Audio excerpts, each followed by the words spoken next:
I have a notice up in the left-hand corner that it's streaming live on YouTube now. Yep, I just got it going. Let me get the record going. Okay, let me just double check these last few people that just came in that we have to find out which application they are here for.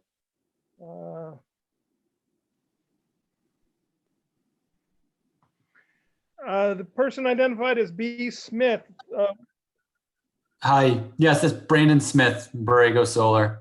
Oh, for Borrego, okay, Yep, for the lot line. great. I'm gonna mute you for the moment.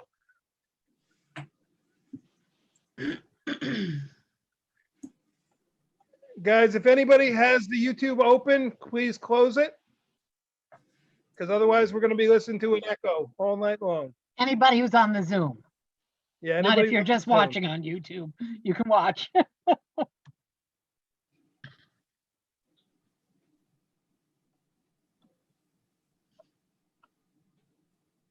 Yeah, if you have the YouTube streaming,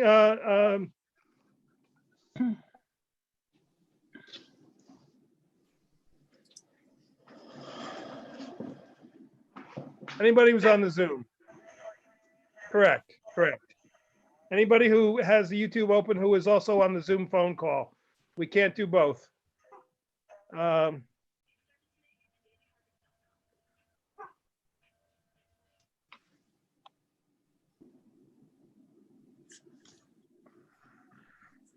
Okay. We have two more people coming in.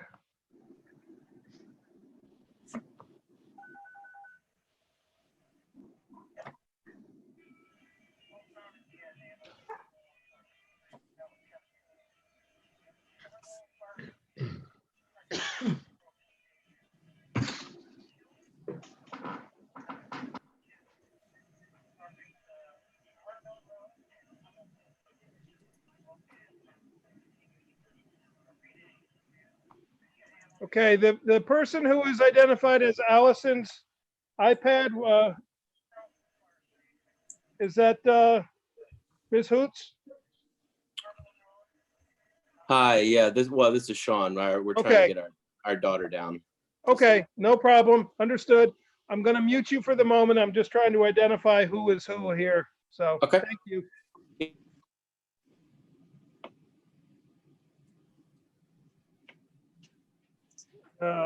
We gotta figure out who has this open because it's not gonna work.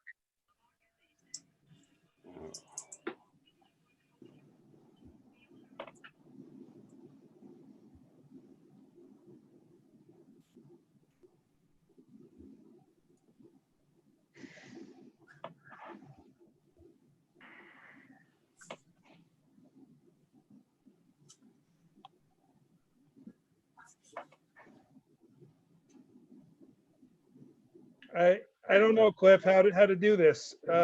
Whoever has the YouTube open on their screen is gonna be causing an echo all night long.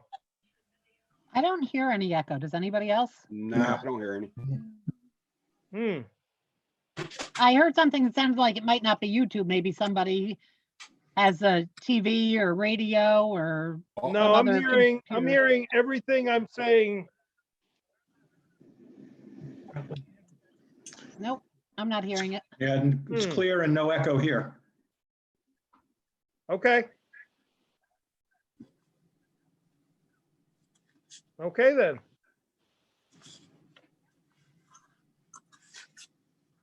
No, it's definitely the meeting. I'm hearing everything I'm saying the second time, 30 seconds later.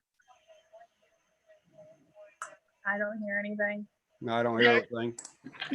Could Okay. you maybe have the YouTube, do you have it open on another tab or something? No, I don't. You'll hear it That's the weird pretty thing. good. Well, if anyone has YouTube open that's on this call, then they should turn it off.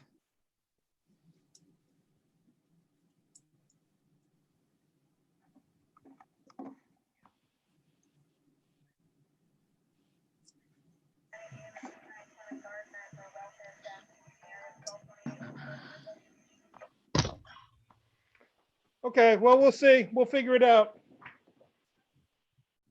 Let Shall I call the meeting to order?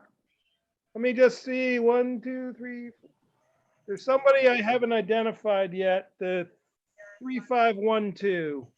The person that's called in on phone number ending in 3512, which application are you here for? Then they should turn it off. The Allison Hoots variation. Okay, and are you wanting to speak at the public hearing?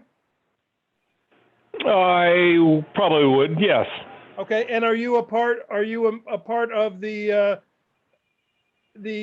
code enforcement challenge as well? Yes. Okay, we're gonna mute you for the moment.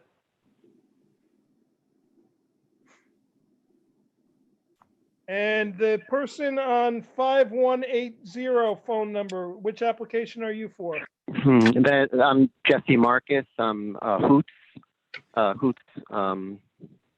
application. Okay, A are neighbor. you here for the public hearing or the challenge to the code enforcement, or both? Both. Okay.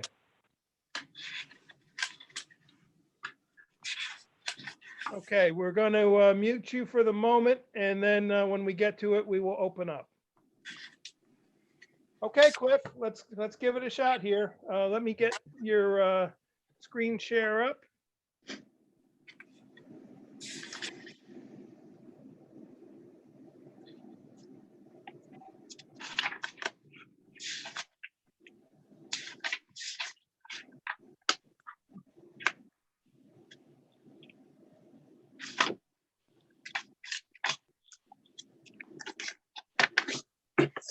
Okay, all yours, Cliff. I'd like to call this meeting of the Rochester Zoning Board of Appeals to order. I think, and my screen just sort of disappeared. Does that matter? No, you're now seeing the screen share, which is the header for the meeting. Okay. Allison, I'm sorry, Brianna, do you want to call the roll? Chair Mallory, Present. Mr. Sarst, Present. Mr. Fisher, Present. Mr. Behringer. Present. That's it. All right. Because we have vacancies on the board, I've asked Mr. Behringer to sit in and hear the matters before us this evening. He's the alternate. And I'd like to, there's a statement I have to read.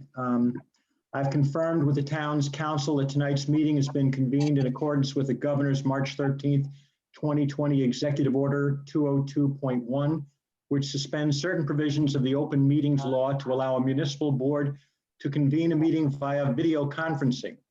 In accordance with the executive order, the public has been provided with the ability to view tonight's meeting via YouTube, and a transcript will be provided at a later date. The secretary has completed a roll call of board members, and there is a quorum present for this meeting. I've also confirmed with the secretary that this meeting has been fully noticed. We have fulfilled our legal notice requirements by posting notice on the town clerk bulletin board, an outside door, posting legal notice in the Daily Freeman, and posting notice on the town's website. All right, the first matter of business is the continued application of Ola Stasik. We received notice earlier, I guess yesterday, that the Stasiks will not be able to participate today because of prior commitments. Is there a motion to table? Cliff, I'd like to make a motion to table until next month, the application. I'll Is there a second. second? All right, motion seconded, all in favor? Aye. Aye. Aye. And for any future votes tonight, Cliff, I'm going to recommend that you take a roll call just so it's Right, clear on the record. Because Yep. it's a little unusual the way we're doing this. okay. Thank you. All right, so motion carries. We'll table the Stasik matter until next meeting. The next matter on the agenda is the application of Kevin and Christine Sisson. All right, Mr. Sisson? Yes. Or Ms. Sisson?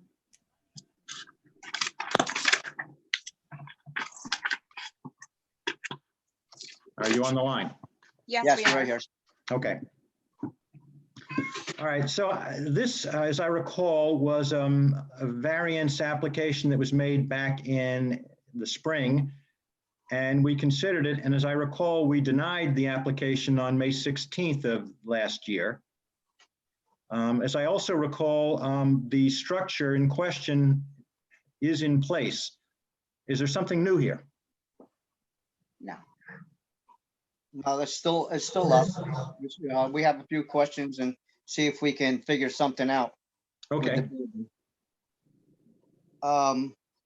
Not sure if it's late or anything, but there was some things that Steve brought up At our last meeting. that at the last meeting that were false. So if anybody, listens to something that's false, how can you make, an assumption on something if it's not true? okay. So I noticed that your current application has the application, a hand-drawn map. And let's see, the variance application.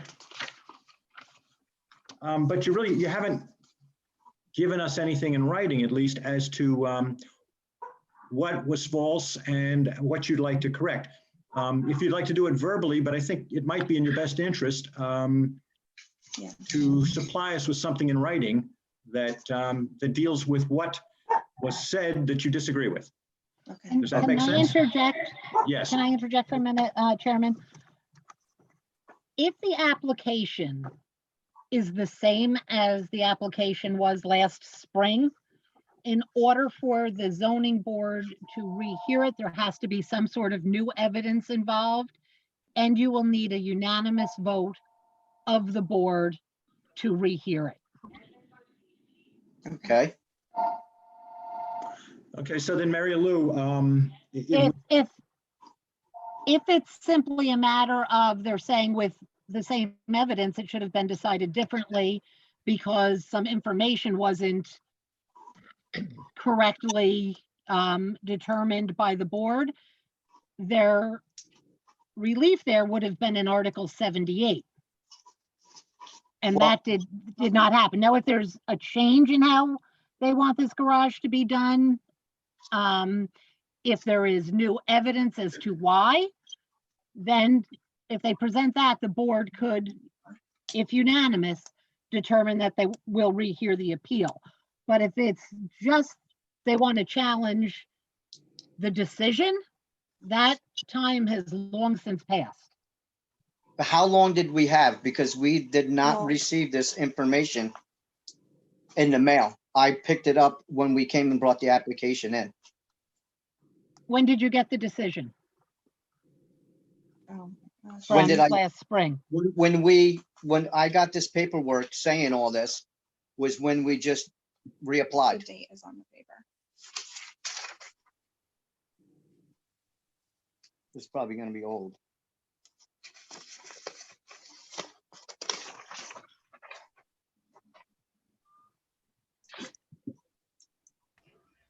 Maybe 5. No, see, that's old, that's why. May 16th, 2019. This is the paperwork that Mr. Fornell showed to the ZBA board with information. That's what was voted on last May. Right. So it's either 30 days or 4 months. I'm not sure what our statute says, and I can't open it because it's on my computer. But even if it was a 4-month statute of limitations, Right. Beyond that ended long ago. So you would have to have something new. What we did not receive this in the mail, Based. is what I'm saying. I got this paperwork when I went to go do the application just a few months ago. That's when I got all this paperwork. And then that's how we found out that Article 78, we wouldn't be able to bring it back up. Were you at the meeting? We Yes. were at, Decision was made? And a court date. what's that? And a court date. In the court date? We've been to a meeting and Yes. a court date. But I mean, you were at the meeting last May where the decision was made? Yes. So you had notice, you were there, you saw it. Well, that's when they denied it. That's when it was Right, denied. and you had a certain amount of time from that date to appeal to the court. Okay. Well, why So didn't you if- do this paperwork is what I'm trying to say. I don't know that you didn't get it. I don't have your file in front of me. I don't know what the process is. Do you know, Brianna? No, it got mailed to them because It it did, went okay. to all the other departments, so it got in the mail. Okay. So why you didn't get it, I don't know, but it was mailed to you. I know I'm waiting for mail from this whole thing. I've had my mail forwarded and I've gotten no mail for a month, so someday I'm gonna get a pile of it. So I can't say that it got to you, that it didn't get to you, but it was mailed. I'm gonna say then. Right. So then we have to do something different with this building then? Is that what you're saying? I'm We can't- saying I can't advise you. I can advise the board that they can only look at this, an application again, if it is different in some way, or if you have new information that you did not have at the time. And then you have to present that to the board in writing in your application. Okay. Okay. Should we? You're not allowed to look at the same thing over and over. State law prohibits that. Correct. Okay. Okay, Right. so I'll hand it back to Cliff wherever he went. Okay. Well, There thank he you is, very he much, moved. Mr. and Mrs. Sisson. If you have additional information, new information, I would suggest that you prepare some written submission. And we'll see how it goes. Okay. Okay. All right? Thank you.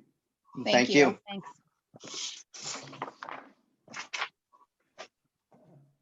All right, the next matter on our agenda is the continued application public hearing of Borrego Solar. Adam and Jamie Paddock. Is there someone here on behalf of the applicant? Yes. Hi, this is Brandon Smith with Borrego Solar. Yeah, Oh. and let me get Adam unmuted. There we go.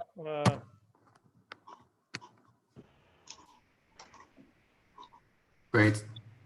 So I'll try to share my screen here. I don't know if is Adam unmuted now? He I am. is. I can hear you guys. Okay, great. So again, Brandon Smith, Borrego Solar, on behalf of Jamie and Adam Paddock. Let me share this screen here.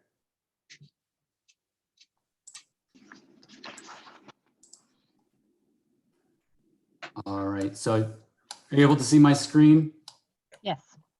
Okay, so as we presented last meeting, which was actually the February meeting, the proposed lot line adjustment for the Paddock property is right now there are two parcels. There's a solar, there's the solar site that was built a couple years ago is to the northwest of these two parcels. And the access for that solar facility runs on the property line of the two parcels. So it straddles that property line. So the proposal that we are displaying here would be to move the property line so that the easement is entirely on one parcel. So we are entirely on the southwest parcel. The reason that we're in front of the board tonight is that the northeast parcel is already non-conforming. It's smaller than 2 acres. And this would marginally reduce the size of that parcel as well. So it would be slightly more non-conforming.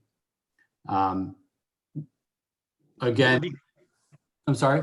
What would the acreage be if the line is moved? So the acreages would be, these acreages displayed are the proposed acreages. So it would be about 1.4 acres. All right, and what is it now? It is 1.851. Okay.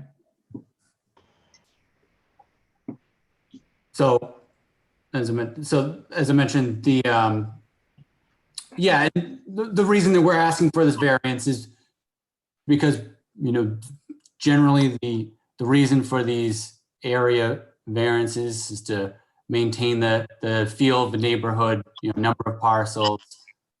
We're not adding a parcel or anything like that. Same number of residences, no change in the use of the parcels. So there's no additional buildings being proposed or anything like that. It's simply just move the property line so that the easement is on one parcel, kind of makes it more orderly, organized for the town, for the landowners, you know, the paddocks, as well as any future landowners, as well as the solar facility. So that's what we're proposing. As I recall at the last meeting, there was some discussion about the possibility of, is this the same line that you proposed last time? Yes, yes. Okay. And We did there was look some- at other configurations, but really nothing else results in as clean and kind of a logical layout as this. So we did talk about, you know, putting the parcel line on the southwest line rather than the northeast, but that would end up with kind of a more confusing situation where you have a driveway for one residence on the parcel of another. It kind of just, you know, kind of opens up a whole nother issue where we're trying to make this more logical, more orderly.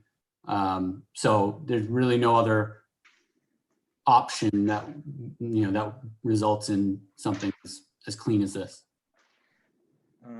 My recollection, and I may be wrong on this, is that we discussed a new line that did not form two perfect rectangles. We may have mentioned that. I don't recall specifically, but because the easement is right in the, you know, right between the two parcels, this is basically the largest parcel speaking about the northeast parcel. This is the largest we can get without having portions of that easement on that parcel, which, you know, if that easement still was on that parcel, it kind of defeats the purpose of the line adjustment. Okay. I noticed there's attached a short form seeker form, and I don't recall whether or not we've addressed this, but perhaps we should. Is there a motion to classify this as a type 2? Cliff, this is Bruce. I'll make a motion to classify it as a type 2 seeker. Yeah, and actually, because it is type 2, you don't even have to classify it. It's automatic. Okay. If it's type 2, you're, Do we have to They're do a all- roll call vote? No. Okay. no, you don't have to, it's type 2, you don't even have to consider seeker.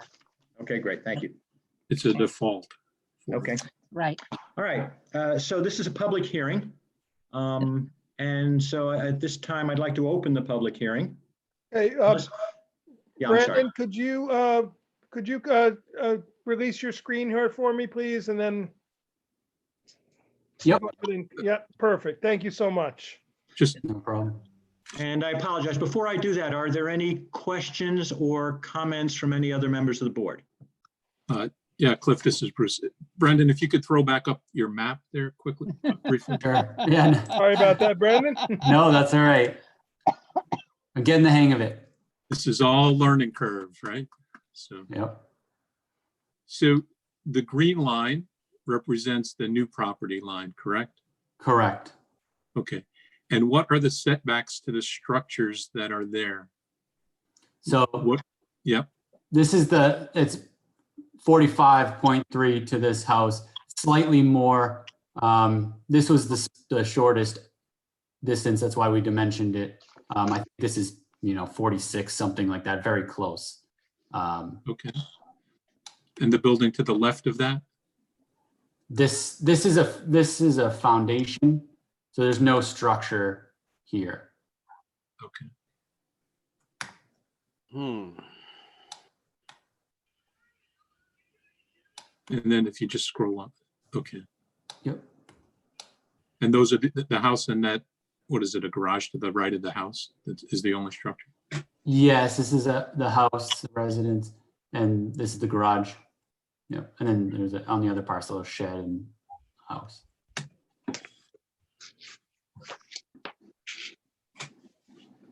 Okay, thank you. That was what I had. You're welcome. All right, I will stop sharing. Any other questions or comments? Nope. Okay, So right, Cliff, at if this- you would just ask if anyone from the public wants to speak, that they would push *9 on their phone, and then we will see if anybody has raised their hand. okay. All right. I'd like to open the public hearing now. If anyone wishes to speak, if you'd hit *9 and you'll be acknowledged. Gotcha. Mr. Chairman and ZBA members, I get *9. I'm actually not on the phone. I'm actually going through the audio of the Zoom meeting, but I'd like to speak if you'd let me. Sure. Thank you.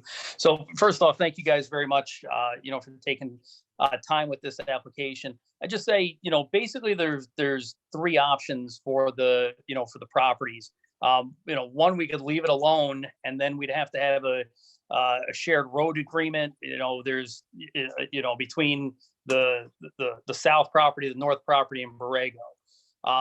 We could move it to the south property, which would cause a shared driveway agreement, for the next however many 100 years, or we could just simply move the lot line to the making the non-conforming property already, just slightly more non-conforming, but it's nice and neat in the fact that the road, the 20-year lease, Central Hudson's telephone poles, they're all on one property.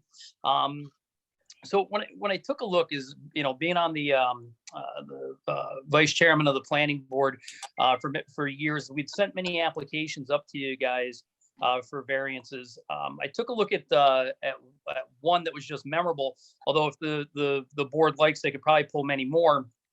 This was a decision from May 18th of 2017 for Sarah Harris up on 4 City Hall Road. She had 2 houses on a property in an R2 zoning of 2.92 acres. The zoning board allowed her to divide that up into 1.45 acre lots, making the non-conforming lots more non-conforming. What we're proposing here is not nearly as egregious, as it's really only affecting the one smaller non-conforming lot. The other thing is there's no buildability on the lot to begin with. Whether we make it smaller or larger, you can't build anything else on there as far as an additional structure goes. So, I really would ask that the board consider just making it real easy and moving that lot line to the north end. Just for the next couple of 100 years, no matter who owns the properties, there isn't a big paperwork trail to go along with it. And unless they change the zoning, nobody's going to be able to build on that property anyway. But I really appreciate your time tonight and your consideration. Thank you. Sure. Would you give me the date of that Sarah Harris decision? May 18th of 2017. Okay. Thank you. Was that property divided by City Hall Road itself, or was it a private road dividing that property? I can't remember, to be honest with you. I believe it was City Hall Road itself divided that property. No, there was a driveway on Queens Highway for the one side, and the other house had a driveway going off of City Hall Road. Right. The City Hall Road was between them, right? No. It was on Highway? each side. Yeah. One house is right on the corner of Queens Highway and City Hall, and the other house is actually over onto Queens Highway. Yeah. It Okay. was a studio, the one on Queens Highway. I'd suggest that you have Brianna pull that file, which I'm guessing is what Cliff was gonna do. And then we can look at the actual file rather than trying to remember something that's 3 years old. Good suggestion. Okay. Anything else? Not for me, no. Okay, great. Are there any other speakers who wish to speak at the public hearing? Cliff, I haven't seen anybody raise their hand, so I'm believing there are none. Okay. Is there a motion to close the public hearing? Can I No, make, I'm sorry. I'm sorry, Mary Lou, go ahead. you can a go ahead, motion. 'cause we're probably saying, A motion to continue the public hearing. I'll make that motion. Seconded? Second. All right, seconded. All in favor? Need a Aye. roll call for that? yeah, we're gonna do roll call for everything, right, Cliff? Sorry, okay.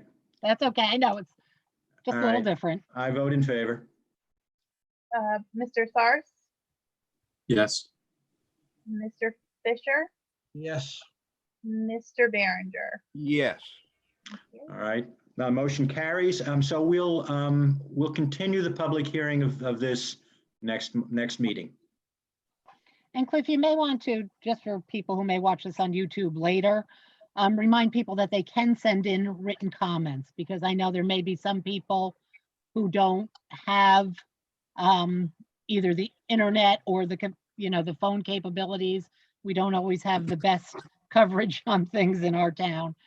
So if people get the word out that people can, always write in, Okay. that's always encouraged. All right, so the public hearing will remain open, and then anyone who wishes to submit something in writing between now and then is free to do so, And it's held open till May, correct? or the next meeting. If it's in May, we'll see what happens, right? Well, it may be another video meeting, but Right, okay, all right. At our next meeting. Thank you. I appreciate the time tonight. Thank you. Thank you. Thank you. All right, the next matter is the continued application public hearing of Sean and Allison Hoots. Okay, Cliff, I'm going to unmute the Hoots. Who else should I be unmuting, Mary Lou or Brianna? Ben Gailey at Tyler this Galley, point.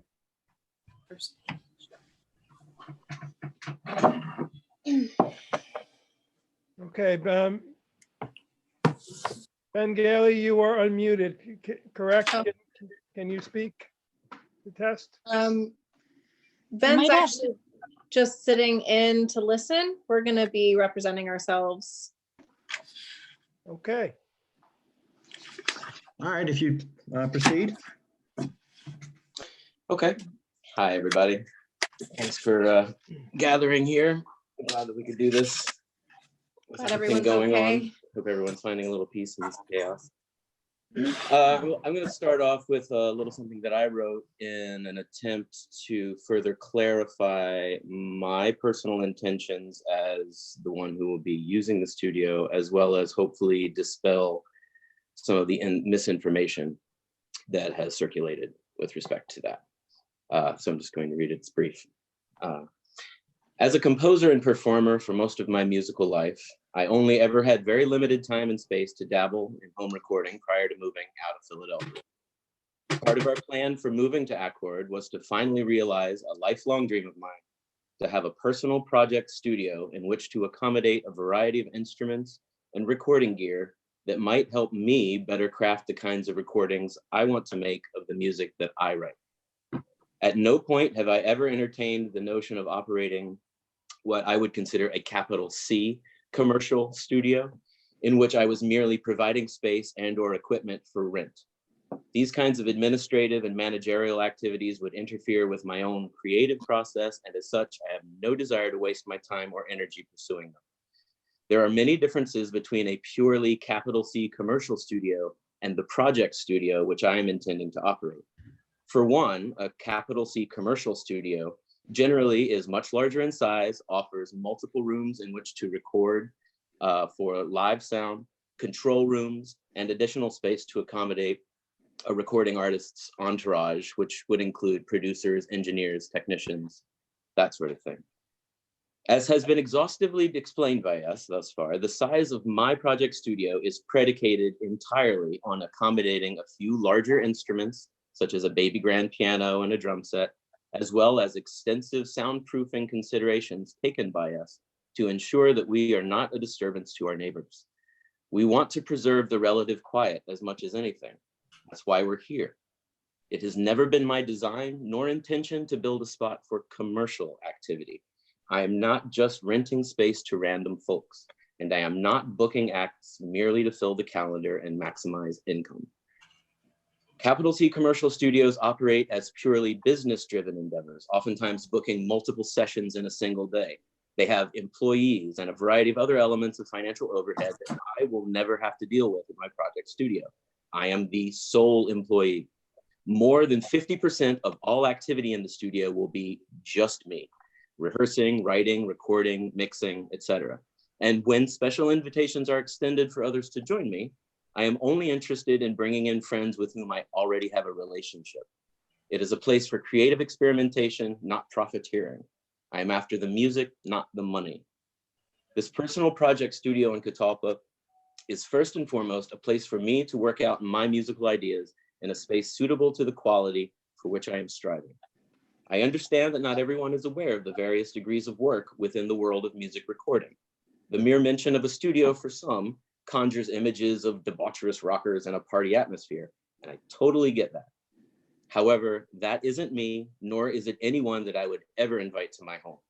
And calling something commercial might suggest lots of traffic to some, but the reality of my lowercase c commercial activity is merely to allow me to make a little money putting my creativity to work. Please don't allow fear of the unknown to shut down the realization of a dream that will ultimately fly under everybody's radar. Change is scary, and when construction vehicles are involved, it can also be very loud. Temporarily. We are sympathetic to the impact our construction project had on our private road. Believe me, we felt it too. But that's behind us, and now I'd like to undertake the real purpose of all that commotion by using my personal project studio to the benefit of the creative culture that is already so vibrant in this area. And that's my piece. Thank you. So we did want to make these statements because over the last now 2 months, it's become clear that things have been said by certain neighbors to other neighbors that were not true. And also just this constant conflict between the term commercial and music studio, and then what a recording studio is. So we just wanted to make sure that we're being clear before anyone makes any further comments with the public hearing. So then I wrote something as well. Okay, so as Sean said, this is a personal project studio, not a performance venue, not a professional recording studio, and we don't know when musician became a dirty word. If Sean were a painter, no one would blink at him having a studio where he collaborated with others, painted portraits, taught painting lessons, but needed extra space for canvases. In Sean's case, the recording equipment is simply another artistic tool in his artistic endeavors, just like paintbrushes. Since we have been able to contain the sound within the music studio by extensive soundproofing, which is the main difference between a music studio and an art studio, then he shouldn't be treated any differently. We understood that construction was upsetting. All construction is awful, and we have already gone over with the ZBA last year that we had to basically redo our whole home unexpectedly, and everything one after another was broken. We then had to build an accessory building, but it was the accessory building of our dreams to allow us to invite friends and family to stay, have a workspace, have creative space. And yes, we went big so we could live out our retirement dreams right here on our land. It was a lot of construction, much was unanticipated. But the issue tonight is whether an area variance should be granted for a home occupation. Area variances are specifically provided for in the zoning law to allow for accommodations to property owners where the ultimate goal causes no detriment to neighbors or the land. We have demonstrated and intend to only operate so that our proposed home occupations cause no harm. Some neighbors have complained they want no commercial activities on the road. However, ultimately, it's not up to them to deny a property owner activity simply because it is commercial. Home occupations are permitted by the town, are a major manner of operation for present day businesses, and allow many folks to live up here. In fact, a home business was run on our road for many years with an employee who came daily. And that was actually while when we moved here.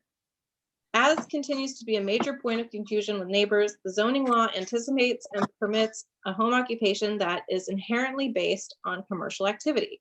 However, commercial activity does not inherently create noise and constant traffic, particularly where the home occupation class applied for forbids it.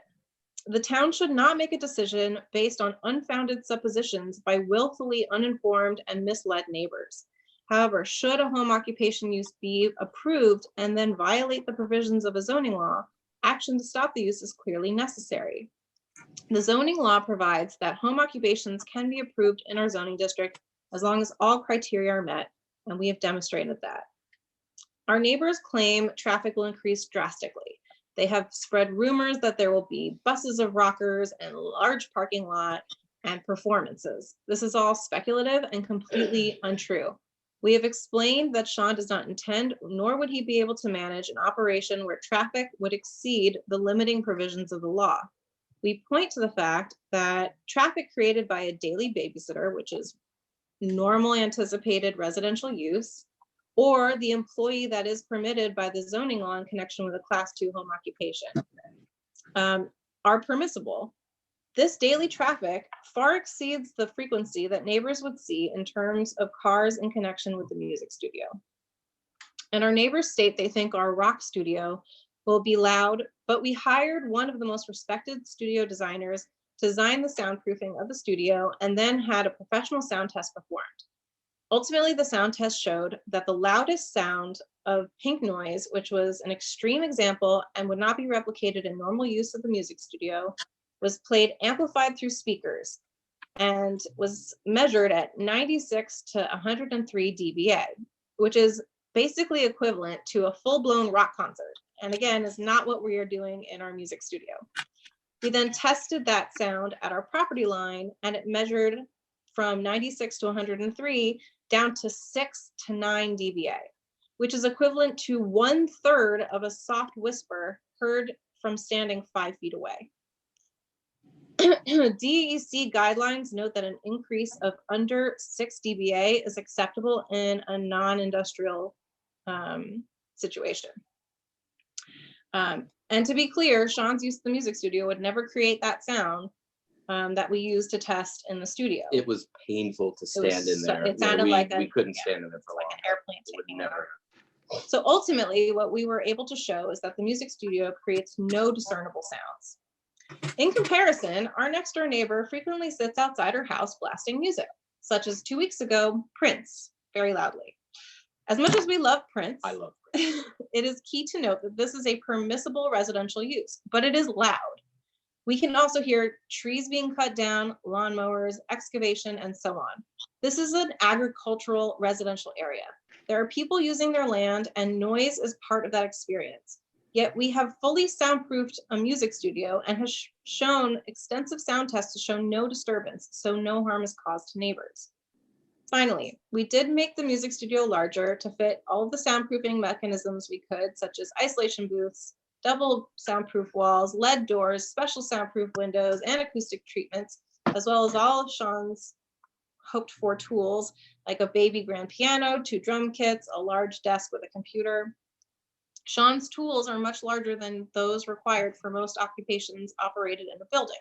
And we wanted to make sure he utilized all soundproofing opportunities. So the space where the commercial activity would be operated is in a 778 square foot space instead of a 500 square foot space. However, there is no effect on the operation of the music studio by allowing this increase, nor will it increase or create any disturbance to neighbors. Ultimately, our neighbors are guided only by fear. There is no documented precedent of what a project studio with commercial activity means. So neighbors can only presuppose and speculate, unfortunately with a heavy dose of fear and anger based on the very disruptive construction that we were responsible for over the last 2 years. We are sympathetic to their stress and frustration because construction is awful, but what we are proposing is use of a building in such a manner that they will never be bothered by. We are homebodies. We have a growing family. Our daughter is 3 and we are pregnant with a boy due in September. We not only like the quiet, but we need it. We want quiet and respect of our privacy as much as neighbors do. It's why we spent so much time, money, and energy to ensure that this building and anything happening inside it would cause no detriment to the neighborhood. Most importantly, both our building and any proposed home occupation uses have been designed and will be used in accordance with the law itself and the spirit of the law. We have rights as property owners, as do our neighbors. However, when it comes to use of our own property, our rights should prevail. Of course, our rights must be exercised in accordance with the law, and which integrates respect of neighbors' use and enjoyment of their own property. We have been doing that, and we will continue to do that. We are asking to be self-sustaining residents, making a living from our home and on our land, which is historically consistent with the land use in the town of Rochester. Technology is broadening the definition of home occupation uses, and the town expresses in its comprehensive plan of 2006 the desire to accommodate this evolution.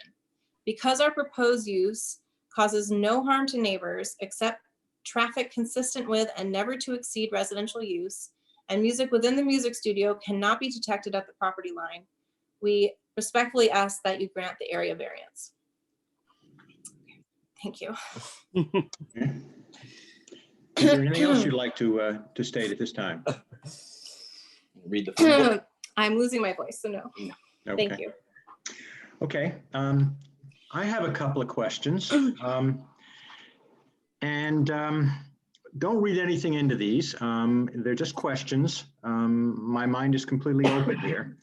A lot of it is background. For instance, Mr. Hoots, how many instruments do you actually play? A lot. I started on piano, then I moved to guitar. And I mean, I've been playing music for 35, more than that, almost 40 years at this point. I'm 44. I started piano very young. I played piano, guitar, drums, a variety of percussion items. I play, and then with computer technology and sampling technology, I can then transfer the skills of piano and keyboard to a wide host of instruments as well. Okay.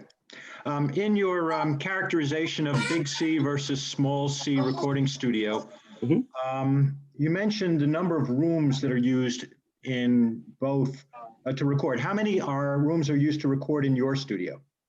I have one main room, which is called the live room, which would be the one with the tallest ceiling, which allows for acoustic reverberation to occur. And then you can place microphones at various points within the room to get a variety of textures of sounds. And then if, I don't know, is the floor plan still floating around? I don't have handy access to it, but it's a 7-sided building. So the footprint is a heptagon. And the top half of that is the live room, which I just described. The bottom half of that footprint comprises the control room, which is where my desk and the computer with the software that records everything, and then some compressors and equalizers, which help sweeten the sound of what I'm recording. They're in the control room, and then that's where the monitors are for listening back and mixing and that sort of thing. And then flanking the control room are 2 small isolation booths, which is where you would put you know, instruments or vocals that you would want to record without all of the room ambience of the live room. So they are like, their walls and ceilings are essentially not carpeted, but fabric coated, so as to minimize the amounts of sound waves bouncing back and forth. I don't know. I don't know how technical you want me to get with this, but that's where you would record things that you want to be super quiet and technical and precise. In the big room is where you would hear like the resonance of the way that the sound bounces around the walls. So that's the difference in those rooms. My differentiation with a capital C commercial recording is excuse that— me, just one moment. Did we get a number on the number of rooms? So there's one live room, a control room, okay, and then 2 isolation booths. Okay, so 3. Consider so I guess for my delineation between commercial and project, when we're talking about rooms, I mean like rooms for a capital C are legit big rooms. The isolation booths, the 2 isolation booths and the control rooms are relatively small, enough for 1 or 2 people to be in and monitor sounds, whereas the live room is where, you know, an ensemble would be. Most capital C recording studios, such as, you know, the ones in Saugerties or Woodstock, like Dreamland or Applehead or those kinds, have multiple live rooms. So, you know, that becomes an expansive sort of layout where you could have multiple sessions occurring at one time. The important differentiation for the project studio is, because of the proximity and the size of things, there could never be more than 1 session happening at a time. Okay, so I got Actually, 4, this is 2 a very- isolation booths, a control room and a main room. That's right. That's right. Okay, so 4, Cliff. Right, that's okay. Another question, has the studio been used to record music to date?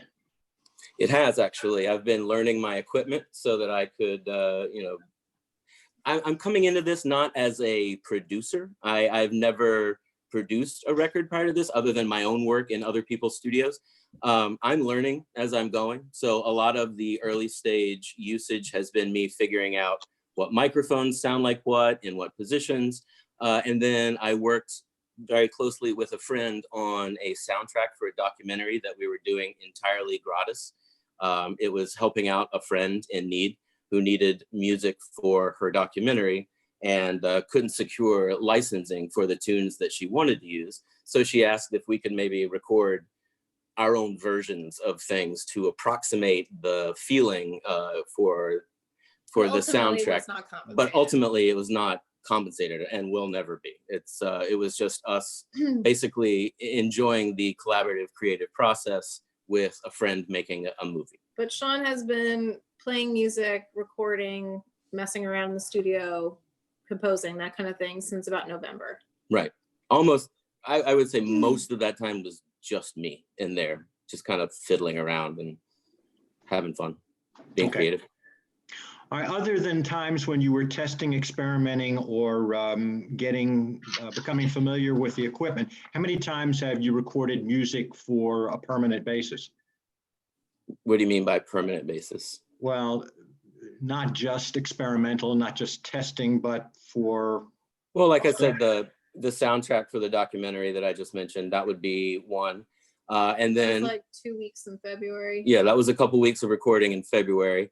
In December, I have a collaborator who lives here in, is it technically Accord or Caronson? But she and I do sound meditations at local yoga studios, and we decided to take an afternoon to record some of that music in the studio as well.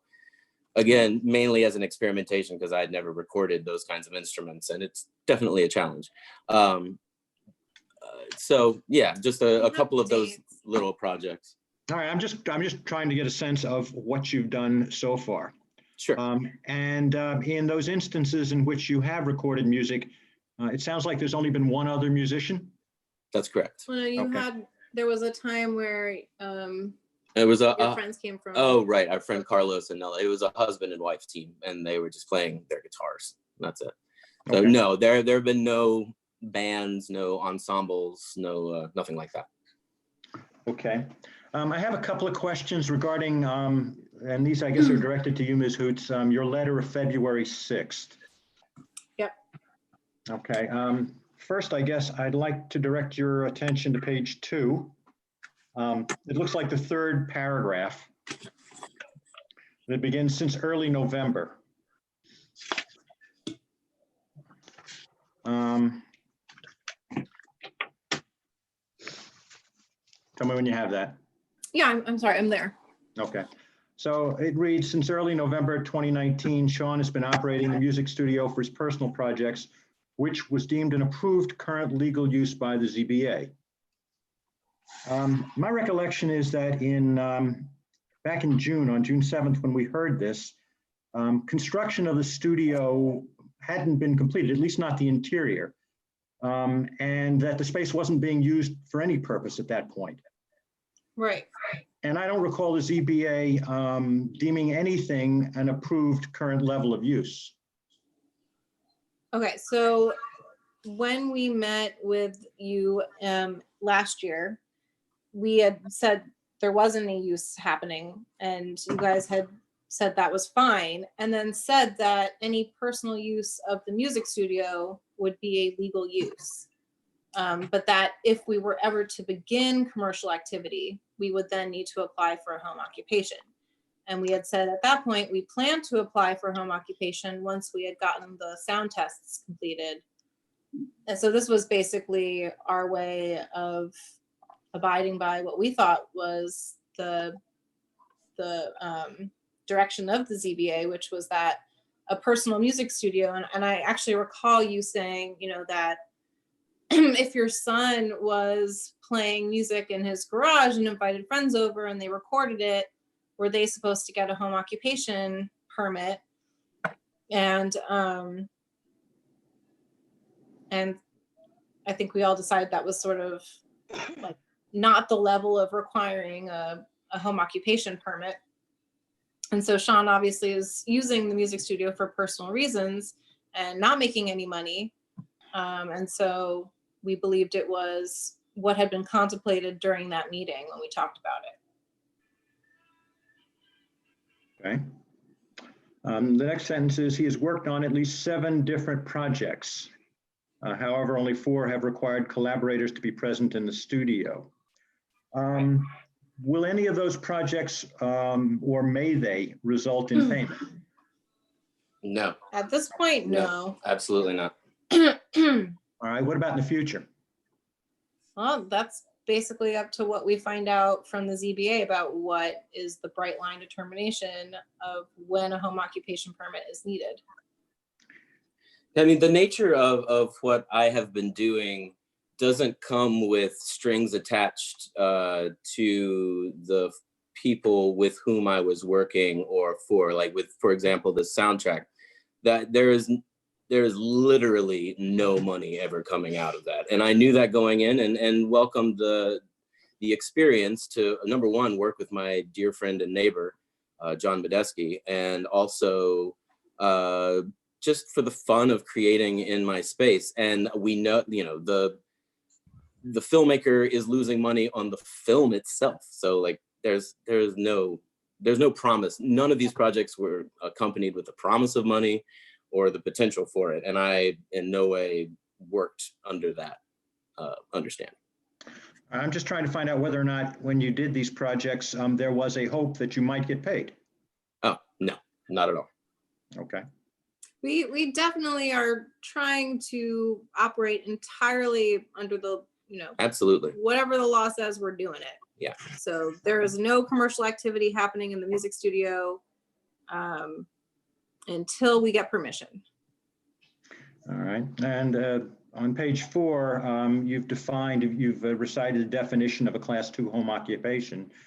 And as the law states, a low impact home-based business or commercial activity does not involve the use of mechanical equipment other than that customarily used for domestic purposes and involves no retail or services. If you could describe for me the actual mechanical equipment on site in the recording studio. Sure. There are, well, the hub of the setup is my computer, and I use software for recording. And then I have microphones which receive the sound, and then that sound can go through one or two what they call rack mounted gear. So an equalizer, a compressor. These pieces of equipment in no way generate their own noise. If they did, they would be pointless in a studio environment. They only receive the signal from the microphone and then transmit that signal into the computer where it is then recorded digitally. Beyond that, standard instruments. There's a baby grand piano, there are guitars, there are amplifiers, there are a variety of percussion instruments, there's a gong, there's Tibetan prayer bowls, you know, so these are all acoustic and some electronic instruments that are all used in concert with what is honestly, and it goes with my clarification that this is a project studio. it's project level studio equipment. If I were to show up with this list of gear in a capital C commercial recording studio, I would likely be laughed out the door. But because this is for me and for what I can afford and I can maintain, this for me, it's the perfect. It's stuff that's commonly found in Oh, yeah. personal home music studios. Yeah, there's recently because home recording technology has expanded drastically in the last 20 years or so, it has made it so easy for people to acquire gear from a variety of online sources as well as music stores to record music in their home as a side project, as a hobby. And then some of these bedroom producers, as they're sometimes called, end up selling a song to a commercial, and all of a sudden it's become an industry. You know what I mean? And I think the fact that this technology has become so ubiquitous, it is in line with what you might find in a domestic situation, a musician who just wants to dabble in recording at home. There is even a term for the level of equipment that is used, and it's called prosumer. So it's a combination of professional and consumer, which basically means that it's an attempt to take the professional equipment that was unobtainable by most people prior to the evolution of home recording technology, and allowed the consumer level folks to actually have access to some of the sound quality. Well, I'm looking at the definition, and are you saying that the mechanical equipment you have in your studio is the kind of thing that's customarily used for domestic purposes? If one were to set up a home recording studio in their home, absolutely. Okay. The whole commercial application comes well after the fact with respect to that. All right, on page 5, down towards the bottom, in the paragraph beginning, if approved, Sean's operation of his home occupation. You see that paragraph? Yes. All right, down about the 5th line or so, it says, in operating a home occupation, there may be a variation in type of work that Sean is doing.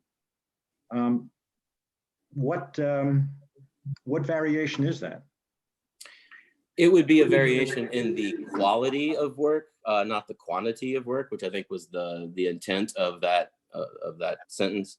The work that I do for myself is, pet projects that I've been working on. The work that we would then extend is working in collaboration with friends of mine, with whom I have relationships going back to my time in Philadelphia. As a touring musician, you make lots of friends and people that you want to work with because they're creatively interesting. You'd also be able to do things like, and then I could do that and work with them. Sell the documentary soundtrack. So like I could, but that's I'm saying that's one of the major shifts in getting the home occupation. That would open that door. The idea, as I said, I have no intention of just creating a rental space where I'm certainly not going to be putting out advertisements of just random folks to call me up and book time at all, ever. What it would allow me to do is work with other folks and then take those collaborations and somehow monetize them. Things that I maybe wouldn't have even come up with. That's the beauty of creative collaboration. Bringing in friends to work with on other projects expands the scope of what I perhaps would have come up with just playing by myself. Okay. Are there any other questions from any other members of the board? I just have a few questions, Cliff, just to get a little bit of background, if I could. Sure. So this is for Allison or Sean. What's the total size in square feet of not only the studio, but the dwelling that it's attached to? The whole building is 4,200 square feet. I'm sorry, I didn't catch that. 4,200. 4,200. Okay, thank you. That includes what we called the flat last time. Let's call it the common area this time. Yes. Make it a little more clear. Okay. And how much of that is storage space that's not connected to the studio for the instruments and things like that? The instruments are all stored. They're all within the 784 No. square feet. There's a little bit of an auxiliary space that is purely for like guitar cases, because Yeah, I collect guitars as a musician, not as a function of being a studio operator, but as a musician outside of that. That was 500 square feet, but it also includes like some very specifically non-musical uses as well. A little workbench for a variety of construction projects around the house. A place for writing. A place for writing. Just a little. So what would you? How many square feet would you call that? I said it was 500. 500. Okay. Yeah. On top that of would. this. Yep. Yeah, and that would be a space that no other person who would ever come into the studio would set foot in. You know, there's no reason for that. Okay. And then Ms. Hoots, you had said that you had already have a Class 1 license for your law practice. That's right. And when did you receive that approval? Oh goodness. I think it was about a year and a half ago, somewhere around that.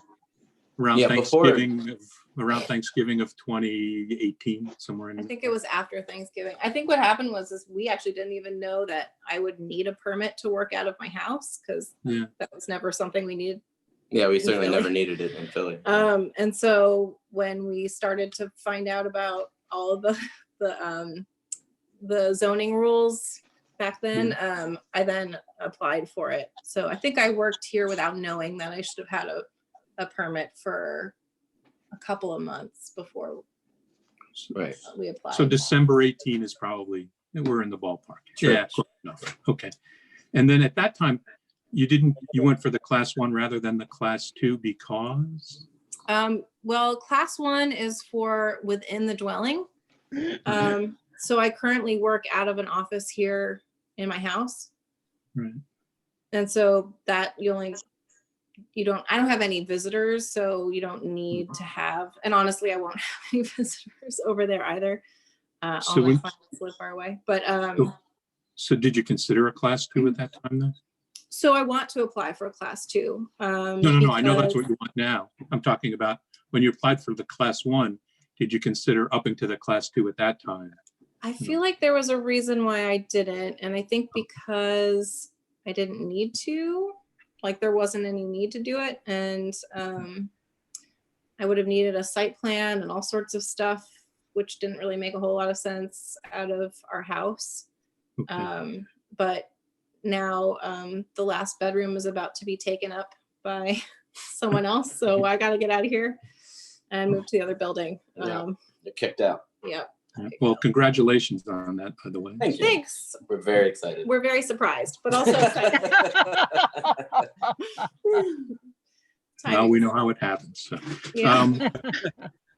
And the construction permit for the studio and the common area. When did you apply for the permit for that? I'm sorry. When did we apply for what part? The permit for the new construction. Oh, the first application went in June 2008. It would have been 18. No. No? 18. Yeah, because we didn't start construction 18. until the fall. And then we found that our architect had forgotten to put a mechanical room in our building, which is obviously pretty important. And so we had to revise the entire, sorry, my pregnancy brain. Drawings, the architectural drawings. Yeah, the blueprints had to be redone. We had to get the engineer to redo it. So we added a basement because we didn't want to expand what was already like a very large building that we weren't really expecting. And so we added a basement, which is why honestly the building is so large, because we added another 1,500 square feet, just basically taking up the entire right half of the building underneath. And so we then were reissued,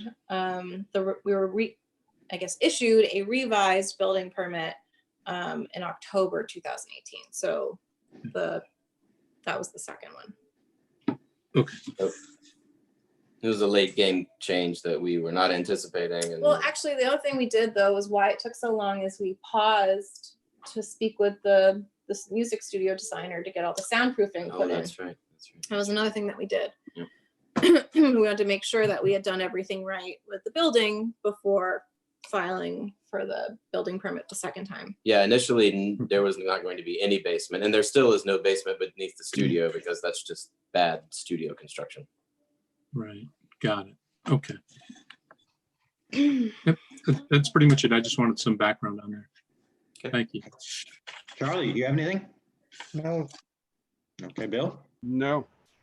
Okay. Do you have anything further you'd like to present, Mr. and Mrs. Hoots? I can't think of anything. I'm sure there's something I wish I will have said, but Okay. I feel like That's all right. I think we've been as clear as we possibly can. We love being here, and we love the idea of pursuing our dreams here. I think that's it. Okay. Then I guess we should open the public hearing. Mike, Yeah, you can just ask anybody who wishes to speak to push *9 to raise their hand, and I will recognize them. okay, if you didn't hear that, if you want to speak now at the public hearing, please hit *9, and in order of indicating, you will be recognized to be permitted to speak.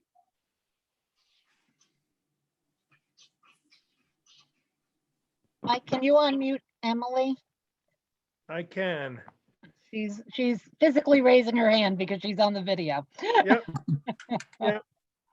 She can actually raise her hand via something. Right, there's but something yeah. here somewhere. Find not it, I'm seeing on sorry. my I end now. actually unmuted the person 0647. So if we want to deal with them first.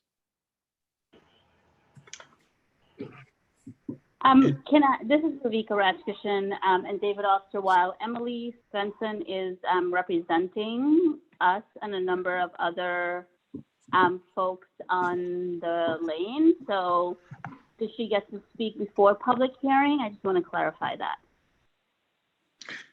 It might be advisable to let Ms. Svensson speak first, and then if there are things that you want to add, my guess is her, Yes. her presentation is more comprehensive. Yes, thanks. Okay, so Cliff, I will mute 0647 for the moment, and we will, Emily is unmuted. Right. Thank you. Good evening. Thank you. I'm Emily Svensson. I'm sure you remember from the last time I was before your board. Thanks so much for having this meeting tonight. And thanks to Brianna for managing all of the submittals that were sent in. I know this has been a little hectic for everyone.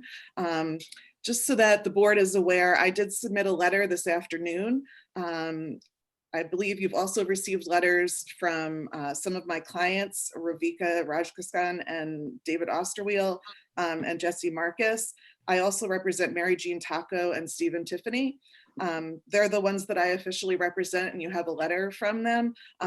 There are also a large number of other residents in the neighborhood who are very much opposed to this variance and have submitted information to you as well. And I do hope that you'll hold this meeting open because there are a lot of people who are having a hard time accessing the technological means of getting to the meeting. So I think it's important to have another opportunity for them to speak and or submit written comments. So I'd like to just point out a couple things. First of all, we do have an appeal pending that will be heard after this public hearing. Our appeal is really fundamental to this whole issue. Our appeal is that the proposed use is not a home occupation class 2 at all. And that the problems that make it not a class 2 home occupation cannot be cured with an area variance. So we would like the board to consider that whether this is even a class 2 home occupation at all before granting an area variance. But because I realize that you do have this public hearing tonight, we are appearing at the public hearing and also very much opposing the area variance. I want to point out, you know, it's great that you hear what the property owner's intentions are and, you know, that how their family intends to use the space. But as the board knows, an area variance runs with the land. And so if you grant an area variance for a 784 square foot recording studio, that's something that's going to run with the land, and we don't know how future property owners will behave. So it's not a matter of trusting in a particular landowner. This is, for the long haul. So I'm not going to get into right now the details of why this does not qualify as a class 2 home occupation. We'll have time for that later, but just as to give you the broad strokes of it. First of all, we don't believe that the proposed use as a private commercial recording studio is what was on the application. Sorry about that. That use, as it's been described, is not a home occupation at all. It's not incidental to residency. It's not carried on by the inhabitants of the building. Mr. Hoots practicing and recording his own music might very well be a home occupation, but allowing other people to come onto the premises to conduct their occupation is not a home occupation. Furthermore, having a recording studio where other people come and record their music is not customarily conducted in a home. So for those reasons, it's not a home occupation at all. And furthermore, it does emit noise. So therefore, it cannot be any of the classes of home occupation in your zoning code. So setting that aside, I want to address the area variance criteria. And I want to talk a little bit about why a 784 square foot recording studio should not be. So sorry about that. Trying to figure out how to manage all these different pieces of equipment on my desk here. So just to go over, I think most of this has been covered, but the property owners decided to design and build a studio large enough to accommodate 2 isolation booths, a variety of music and recording equipment, and a large open space for multiple musicians to gather and play instruments.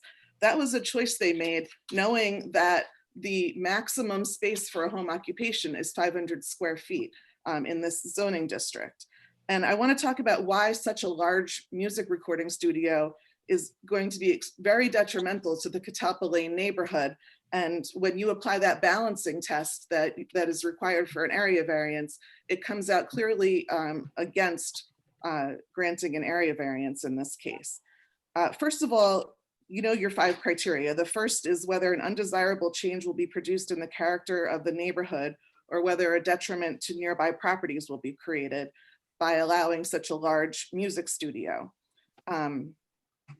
Kotelko Lane, you've probably been down Kotelko Lane before. If you haven't, you should, it's beautiful. It's a quiet wooded road comprised of residences.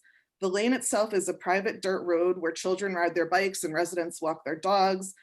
Traffic is very minimal, and it's mainly consists of the neighbors and occasional delivery people. It's a road that you only go down if you live there, basically. And the recording studio would change the character of the neighborhood by introducing commercial business into this otherwise residential area. It would bring non-residents into the neighborhood in large vehicles, including vans and trucks used to transport band equipment. And I submitted with my letter a photograph that Jesse Marcus took on April 7th. I'm taking this to another room.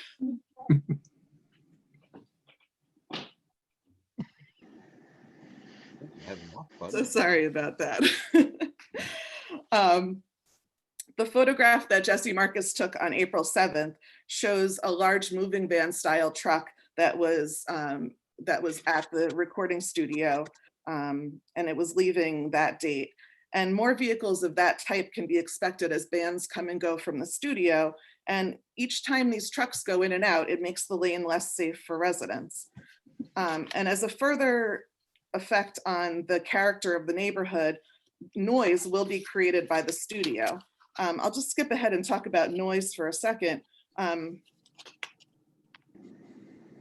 So the noise report that the applicants submitted shows that when they tested the studio by playing loud music in it, they measured noise at 47 dBA at the property line. And that's compared with an ambient noise level of 38 dBA. So that is detectable noise. And I'm sure that the board is aware a decibel scale is logarithmic, so that when something is 10 decibels higher, it's twice as loud.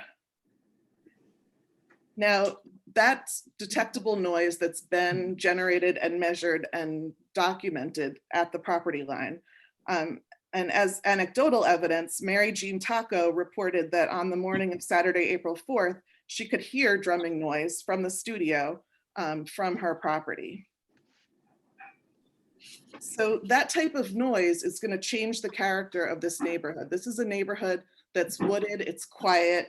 At night, people leave their windows open, they can hear the crickets chirping. Instead, they're going to hear, you know, a thump, thump, thump. Even if it's not loud, it still changes the character of a quiet neighborhood.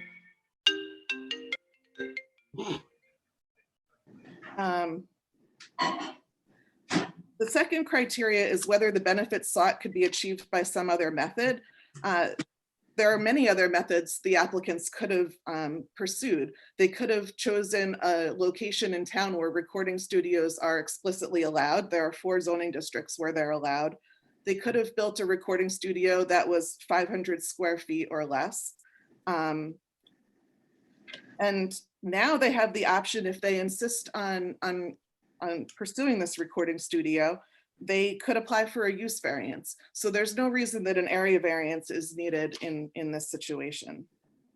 As to whether the requested variance is substantial, the variance is for 784 square feet, which is 56% larger than the 500 square foot maximum.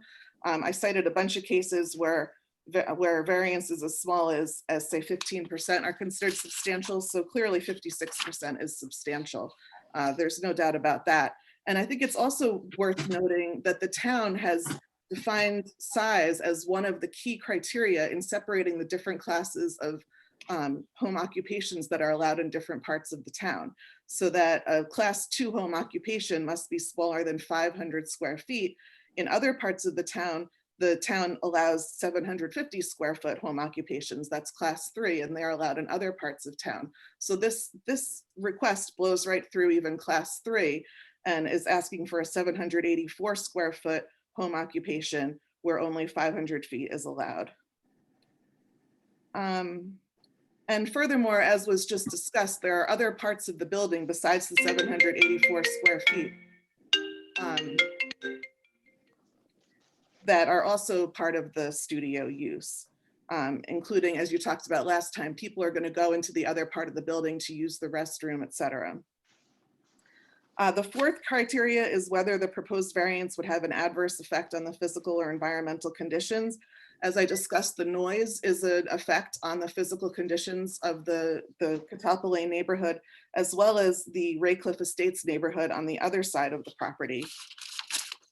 And it will also have a physical effect on the lane itself, which the neighbors, it's a private lane that the neighbors pay to maintain, and allowing heavy trucks like the one in the photograph that we submitted to go in and out of this lane will affect the roadway.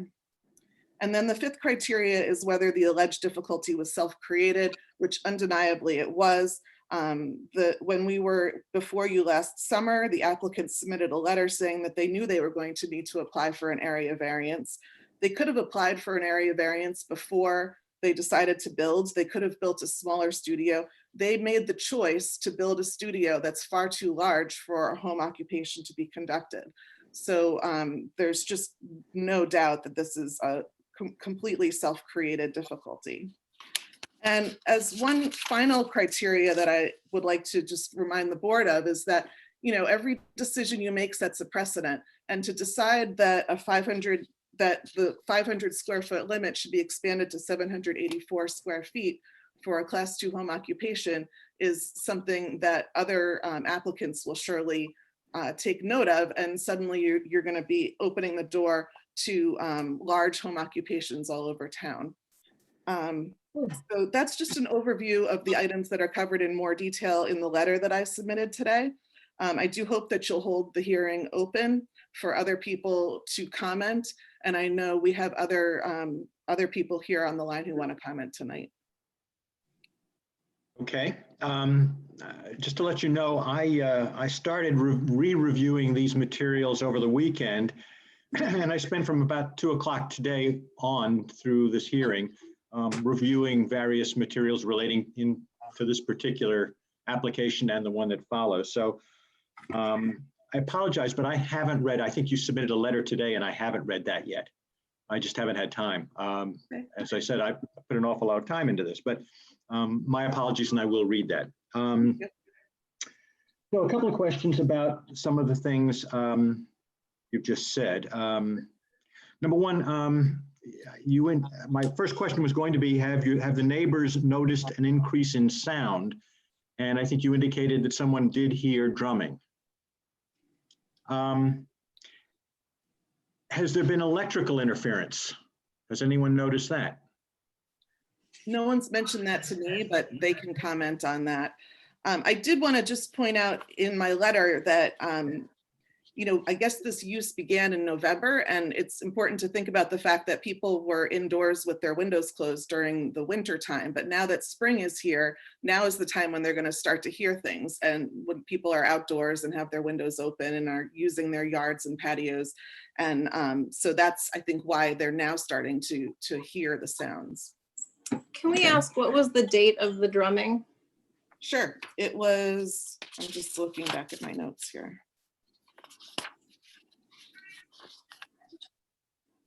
April 4th, Saturday, April 4th.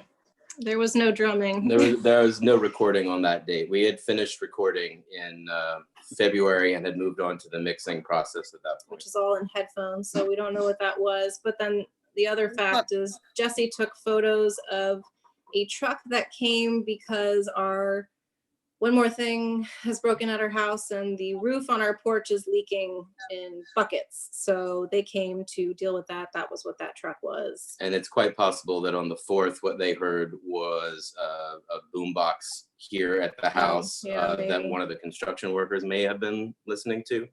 But I keep records of what goes on in the studio. Yeah, just wanted to there's been correct that, please. no recording of any kind happening in the month of April. Thank you.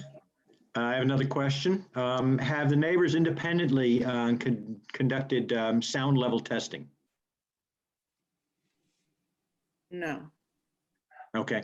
We're relying on the testing. The tests that I'm referring to are the ones the applicants provided to the board. Okay. And so you said that there is, based upon the applicant's testing, there is detectable noise. And at that level, can you give me an example? What would that be like? I mean, is there some analogy you could make to the level of sound? I mean, look, there's all kinds of noise in neighborhoods. So I'd like to get an idea of what the that particular detectable noise level would be in terms of what, like a bird, a conversation, a chainsaw, what would that be? I mean, I can get that information for you. I don't have it at my fingertips. Well, I would be interesting, I think, to know. And again, the questions I ask are just questions. I'm trying to understand this because to me, this is a somewhat complicated and nuanced series of applications and appeals. And so I'd like to understand, because I'm not a musician, just what is involved here. Right. So yeah, if you could just give me an idea. Oh, I'm sorry, I didn't mean to interrupt you. I just wanted to point out that the in the home occupation classification, and I realize we're not talking about the appeal right now, and these things interact in confusing ways, but in the class 2 home occupation regulation, it says no equipment or process that creates noise that's detectable in the neighborhood. So it's not a question of how loud it is, it's just whether it's detectable, which it is. And you know, my son plays music in my basement, and even if it's not loud, it's still, I can still hear it, and it still, you know, changes the character of the neighborhood, of the experience. I just like to understand. Of course, we can get that information. How that relates to other noises that I hear. Sure. Okay. And you mentioned that a large moving van came down Kotelko Lane recently. Is that, have we clarified that that was to repair the roof of the, is that what that, when was this? What was the date of that? Was that in April also? You know what, I'm gonna let Jesse speak to that. I don't want to put words in his mouth. I know he's on the line, so maybe when he speaks, you can ask him. I know exactly. I was here. I know exactly when they were here. It's the They 7th. started on Friday, April, what was it, 2nd or 3rd? They were here and then on they and were off. here for 3 wasn't of daily. 4 days. They left on the 7th. So that big yellow That was truck when they that were there's a picture leaving. of, that's their truck. They basically brought in a truck, they parked it for And like left it for a 4 few days days. because we told them we really didn't want trucks coming in and out. So the one guy brought in his van with one other guy. The one guy did work according to the quarantine rules. Then he brought back a guy at the end of the week and they drove the truck off. If it's helpful, I did a lot of research on DBA. Basically, the ear cannot detect a increase of 3 dBA. And as I said to you in my very long speech, I know things get lost, that the sound of the loudest noise, like an airplane taking off within the building, sounded basically like 1/3 of a whisper from 5 feet. And that's At the because property line. 30 dBA is the sound of a whisper from 5 feet away. So playing the loudest airplane noise from the music studio created a sound at our property line that was like 1/3 of a whisper. I mean, really, we went all out on the soundproofing, but anyway, just because that I had to look it up for context, just so you know. Well, I just want to point out that, you know, just because the measurement shouldn't be between the ambient and the noise itself. The noise itself was measured at 47 dBA. You know, it wasn't measured at 9, it was measured at 47. And so people can hear 2 noises at the same time. So if there's 47 dBA noise, you're going to hear it. Okay. All right. They I'm used trying a to specific microphone to capture the entirety of what the human ear would hear. The microphone wasn't capturing just the noise coming out of the studio. It was capturing the ambient local noise, the lawnmowers, the dogs, the everything, and whatever little bit was at all coming out of the music studio. And that's what the final numbers were based on. Further, The aggregate. all zoning law and DEC regulations or guidelines refer to the dBA above ambient noise. So I don't know why Ms. Svensson thinks she gets to use like another analysis where the zoning law itself incorporates by reference the DEC guidelines, which does look at it based on ambient noise and then the noise above it, which is actually what she quoted in her appeal. And the zoning law itself, when referring to new property uses, talks about the increase in noise over the ambient noise dBA, and actually says that up to 10 dBA is acceptable. All right. I think rather than going back and forth here, I'd like to hear from one side at a time, and I'd like to finish asking my questions. So I'm trying to understand when a normal or customary thing that's done in the home goes from being recreational or incidental to occupation even, and becomes a home occupation.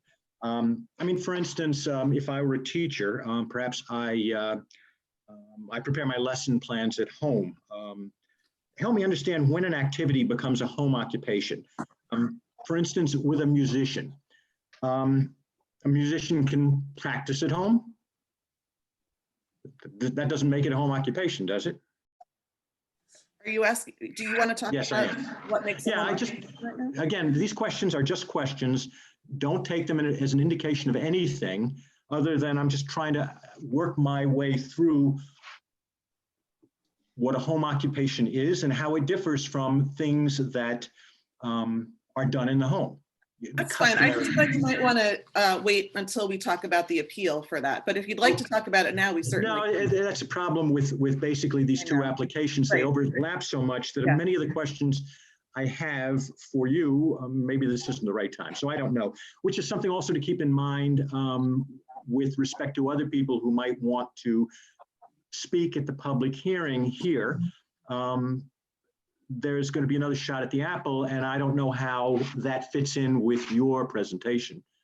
It's fine with me if you want to combine them. I'm just trying to be fair to everyone and make sure that, you know, everyone has a chance to answer the different issues. So I understand. And again, I don't know when the right time to ask these questions is, but what I'm trying to do is get a handle on what's a normal and customary activity in the home that might be done by someone who has an occupation that requires some activity at home. When does it become a home occupation as opposed to just, look, I happen to be a teacher, so I do things at home.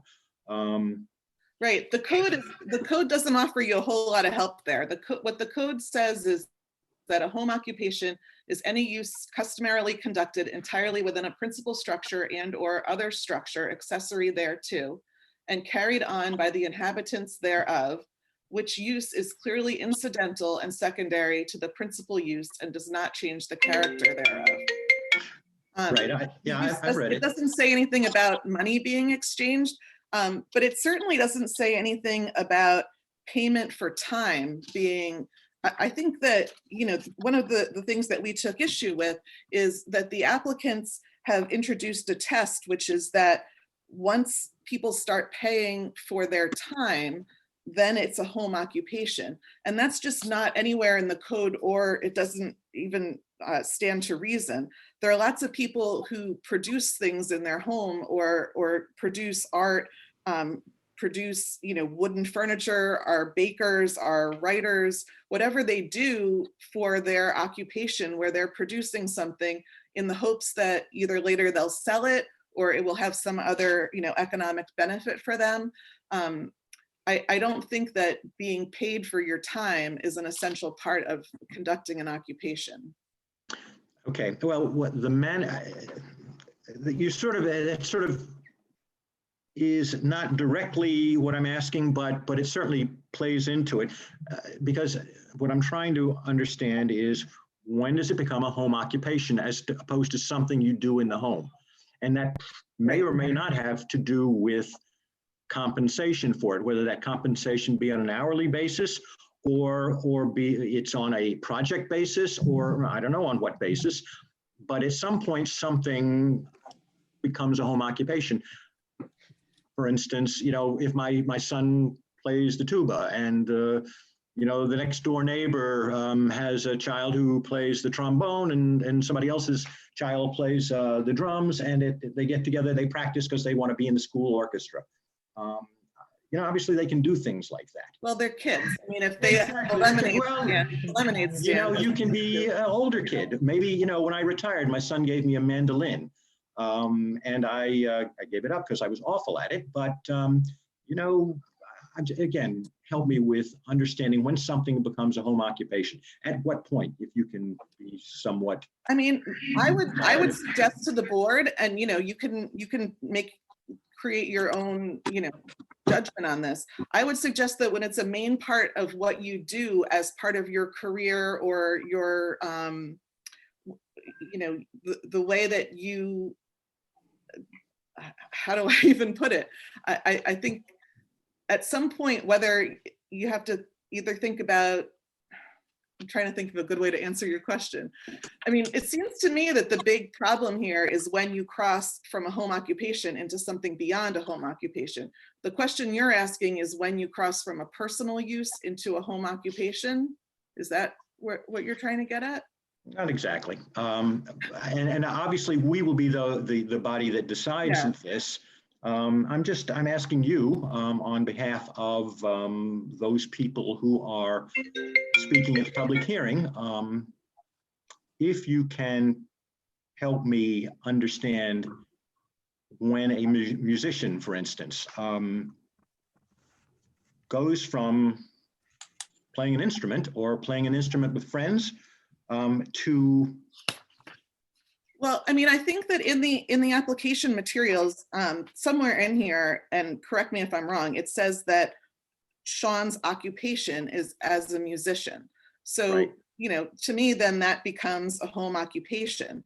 Now, when you go beyond that, to have other bands come in and record music in the studio where the person who lives there is only serving as an engineer or as a producer, then that's not that person's occupation anymore. That's other people coming in and conducting their Right, work. that was the Mason case. Yeah. Right, okay, so now I got that. And again, I'm gonna stop asking questions along these lines, but you know, I think, all right, I'll defer. Do other members of the board have questions? Bruce? Can I I have nothing. interrupt for a minute? Yeah. When we probably shouldn't be asking questions of those who are speaking. The point of the public hearing is to hear what they have to say, and then we can make determinations. You can ask them to clarify, but shouldn't really be a back and forth unless they said something you need clarified because you didn't. Okay, Okay, sorry about that. it's all right. I wasn't making much progress anyway.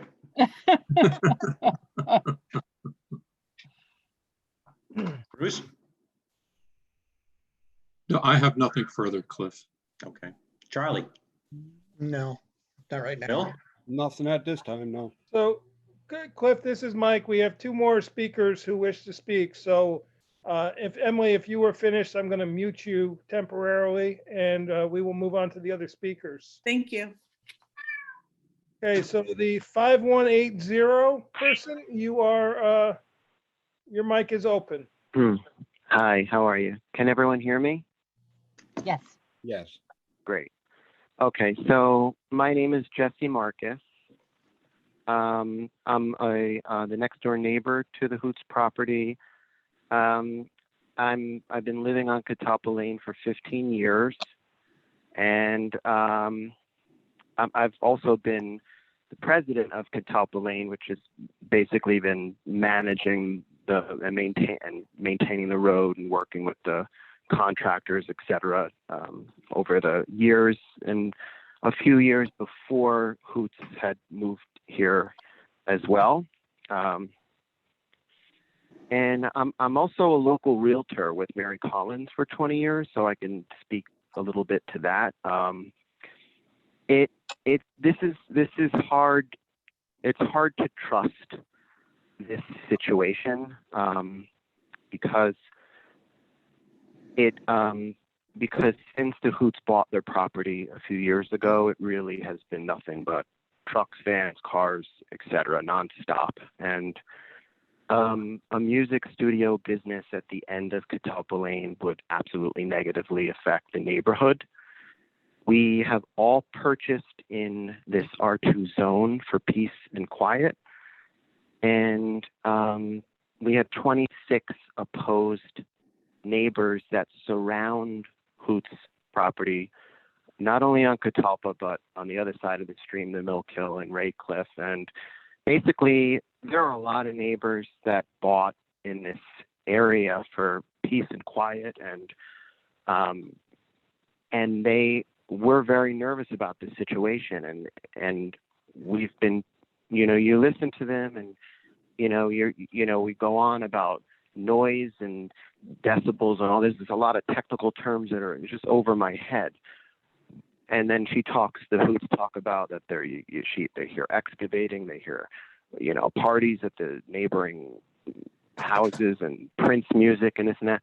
But I mean, the thing about this is the majority, from what I can see, because I've been living here 15 years, has been, it seems like everything shifted negatively in a loud way since they moved here.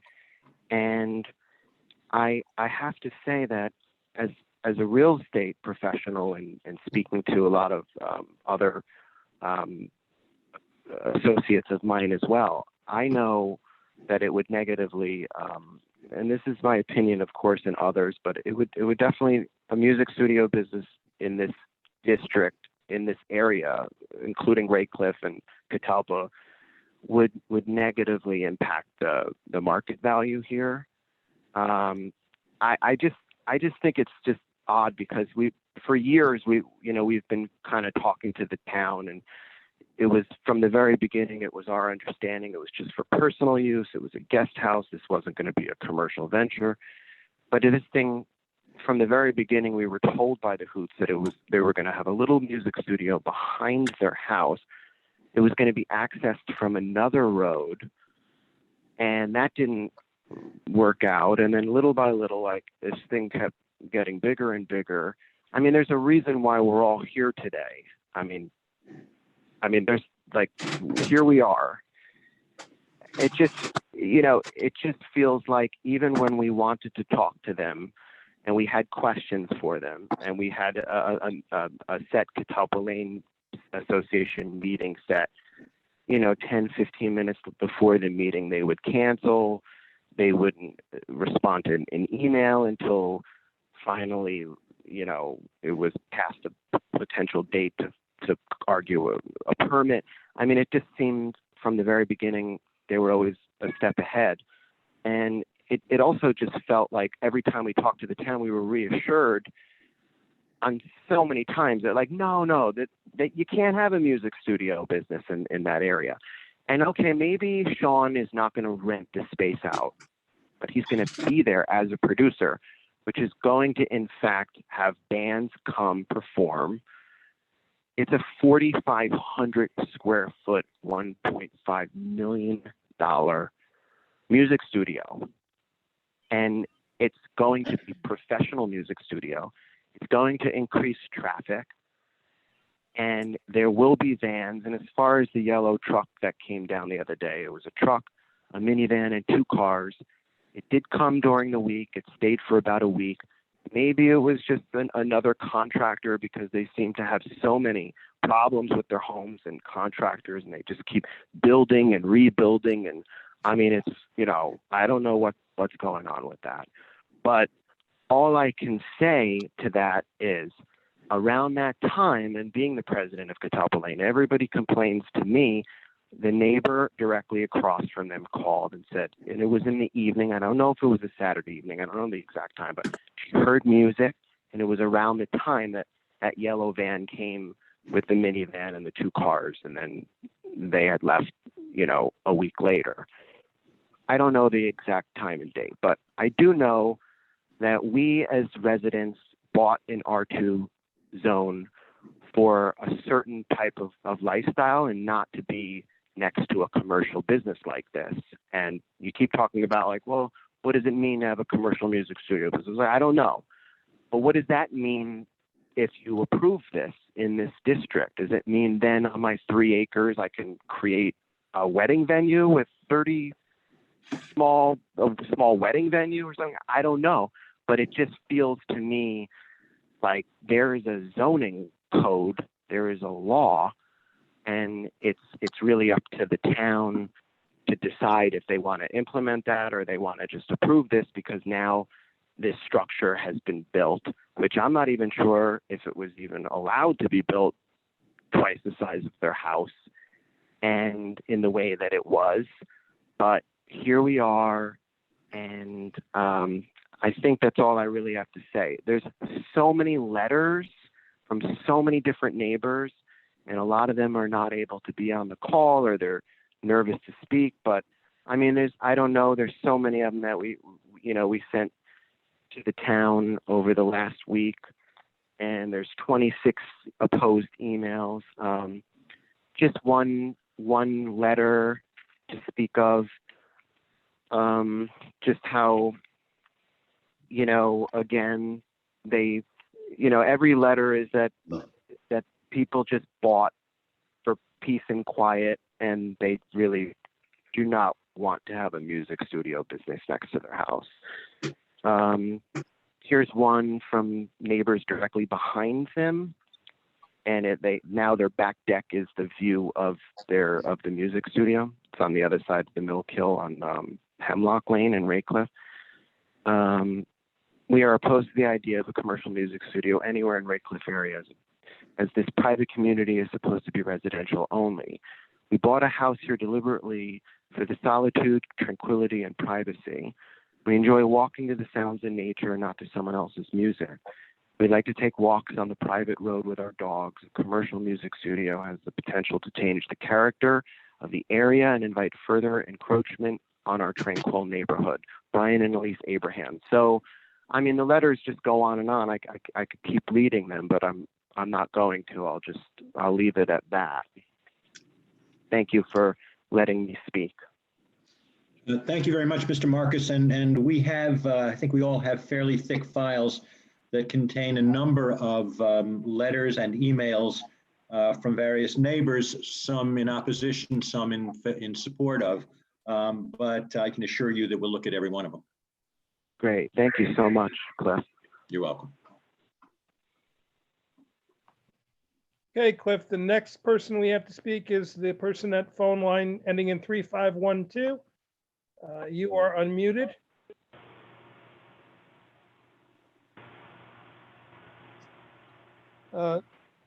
Caller at 3512.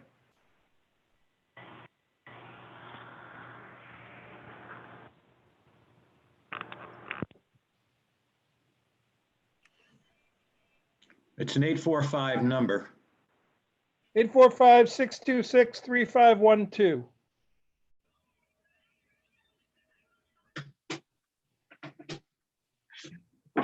They did raise their hand, Cliff, but apparently they are not on the line. All right, why don't we move on to the next one? Yep, And we'll move to the, I'll mute them, remute them, and we will move to the 917-596-0647. You are unmuted. Thank you. This is Ravika Rajkishan and David Osterweil. I will speak for both of us because Dave is putting our three kids to bed. So I want to say that what you're seeing here and this big opposition from neighbors, all neighbors who signed the original letter of opposition, 23, are still opposed. And then we've also added 3 more opposition to signatures to this. So now we're talking about 26 people who are opposed to it. And these are folks that are directly affected by the construction and the music studio. And so these are folks that live on Kotelko Lane, that live right behind the music studio and live on Stony Kiln. What you are also seeing in this opposition is that the Hoots have repeatedly demonstrated that they don't care about this beautiful community that we're part of. Every time anyone's ever complained about the noise, complained about the road, complained about the traffic, fears of our pets and our children being knocked over and killed by the constant traffic, what we've heard in return is that they will continue to live their lives as they see please because they're allowed to do so. We, on a daily basis, if our children have to go anywhere near the road, we have to remind them that there's constant traffic and they could get hit by a vehicle. And in fact, I had to send an email because a vehicle going down the road so loud, so fast, almost did hit one of our children. So this is what we're facing on a daily basis. The Hoots have said that they built and they went big. Their words, they went big because it's their retirement dream. Well, they're right. This area is a retirement dream for many people, including ourselves. It's a retirement dream for people who have used their entire life savings to invest in a home here. It's the retirement dreams of people who are already retired and are living on a pension. And they're going big, and their dream is encroaching on all of everybody else's dreams also. The Hoots have also said that nobody would be bothered by any of what they're doing. Well, what we're saying right now by speaking out is that we are bothered by it, that we're bothered by it on a daily basis. We're bothered by it emotionally, mentally, distressed by what they're doing. We have neighbors who've actually spent chunks of time a year away from their permanent home to just be away from the daily noise that comes with living next to the Hoots. We have another elderly neighbor who contacted me this evening who'd still like to submit their comment and written letter, and I will get that over to you all, saying that they also heard the same noise that another neighbor is talking about coming from the Hoots. So again, we're 100% opposed to this music studio. And we're really asking the ZBA to do the right thing, not just because of this incident, but because of the precedent that it will set for future variances. And we're in a pandemic. It's amazing to me that we're in a pandemic situation where our homes are supposed to be our sanctuary, and people are still complaining about what the Hoots are doing and what they're hearing from down there. And it's amazing to me how extremely tone deaf this whole situation is, that we're in a pandemic where people are worried about the loss of income, their health issues, and fear for themselves and their family. And here we are spending our time dealing with the Hoots $1 million property that's exercising the most economic privilege possible. And so we really hope that you're hearing our voices, our collective voices, about why we do not want this here, why it should not be allowed here. This is why we've pooled our resources to get ourselves a lawyer and to continue these proceedings and allow other people to speak too. Thank you. Thank you, Ms. Reshkashan. Any of the members have any questions of her? No. No. Okay, thank you very much. Okay, Cliff, that is the last person that I have a hand raised for. Would you like me to go back to that other number and try one more time? So the person at 845-626-3512, do you wish to speak? Yes. Okay. Hi, this is Steve Tiffany. I'm the closest neighbor to the end of Kotelko Lane. Hello? Yes, please. Yes, We can hear yes, you. go ahead. Hey, I'm just, my biggest concern, I know everybody else is concerned about noise, but I'm really concerned about traffic because it's a dead-end road. I don't know if everybody's familiar with Kotelko Lane, but all the traffic, it's not like a UPS truck or some vehicle drives past your house. It's drives past your house and then leaves again and drives past your house. So anything that comes in and out of here goes by my house twice. So anything that comes in and out to the studio, it's going to double the traffic, quadruple the traffic. And that's my biggest concern. And, you know, other people are concerned about the dust on the road. We treat our road with calcium chloride. It costs us money to keep the dust down. And now a lot of people are concerned with not contributing to the road cost. And, you know, there's a lot involved here with loss of privacy, loss of my view shed because the building is right outside my kitchen window, and loss of, now I'm concerned with loss of property value. So those are a couple of my biggest concerns. So thanks a lot. That's all I have to say. Thank you, Mr. Tiffany. Any members of the board have questions? I do not. Okay, thank you, Mr. Tiffany. Okay, thanks a lot. Mike, anything else? I don't have, there are two other people on the line, John Morrow and somebody identified as S.A. Slam. I don't know if either of them wishes to speak. Do you want me to just open their mic and ask? Well, if they haven't raised their hand. They have not. I could check just to make sure the technology is not, failing. So Okay. it's up to you. Okay. Ms. Svensson, how do you feel about it? So the person identified as John Morrow, do you wish to speak? No, I don't wish to speak. Okay, thank you. And the person on the line, S.A. Slam, do you wish to speak at the public hearing? No. Okay, thank you. Okay, Cliff, that's everybody. Should I unmute Emily again? Did you have any questions? Well, I'd like to, I think Mary Lou was trying to speak. She can unmute her. She should be unmuted. Hang on, I put myself on mute because dogs were barking, sorry. Got you. And I forgot that I'd done that.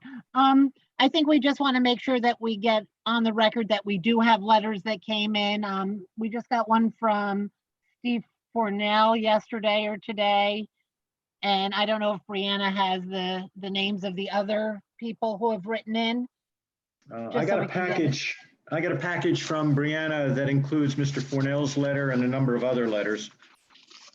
As I said, the only thing I haven't had a chance to read, there appear to be two items, one of which was a letter from Ms. Fenson dated, I think, today, and there was something else, but I haven't had a chance to look at those. It was an Allison. And one from Ms. Hoots, right? Okay, I just want it to be on the record that they're, you know, and board members, you have them, make sure everybody looks at them. Right, we will. Thank you. Mike, if you could unmute Ms. Svensson. Okay. All right, do you have anything to add at this point? I would ask someone to move to continue the public hearing until our next meeting. Yes, Cliff, I'll make a motion to continue the public hearing till the next meeting in light of the COVID virus and people's technology challenges. I think it's fair to keep it open. All right, second. Okay, I vote aye. Bruce? Yes. Charlie? Yes. Bill? Yes.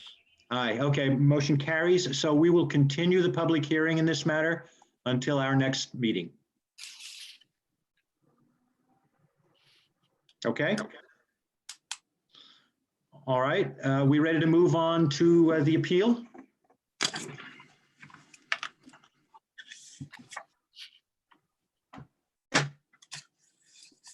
And it's the appeal of a number of neighbors. Yeah, I have it up on the Okay. screen, Cliff, for you. All right, and Ms. Svensson, you speak on behalf of the neighbors and in support of this appeal? Correct. Okay. If you would, if there's anything more you want to add? I would like to present the appeal. Is that okay? Yes, it is. Okay.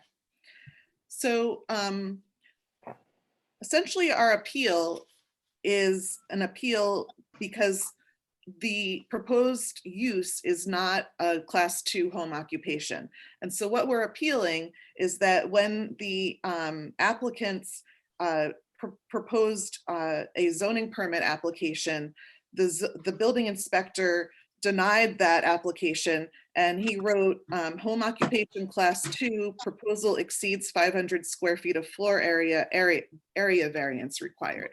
So to the extent that that was a tacit acceptance of the idea that this use is a class 2 home occupation, we challenge that. We believe it is not a class 2 home occupation, and we ask the board to overturn that decision. And if you do agree with that and you overturn that decision, then the other proceeding we just had becomes more or less moot because there would be no variance from a class 2 home occupation.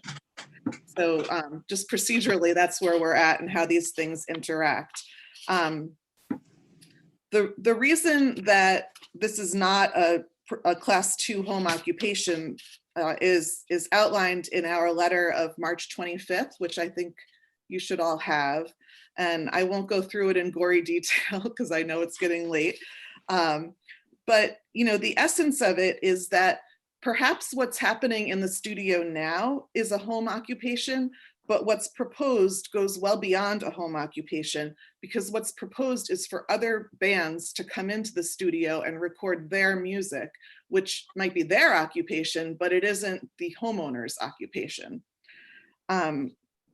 So just to go through the rationale, you asked a minute ago, Chairman Mallory, what an occupation is, and I just looked it up on Webster's dictionary in case that helps.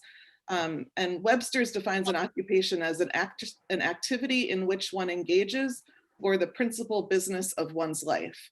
So just to give some context there. And what we understand is that Mr. Hoots right now is recording his own music with some friends in his recording studio. And so that seems to already be a home occupation.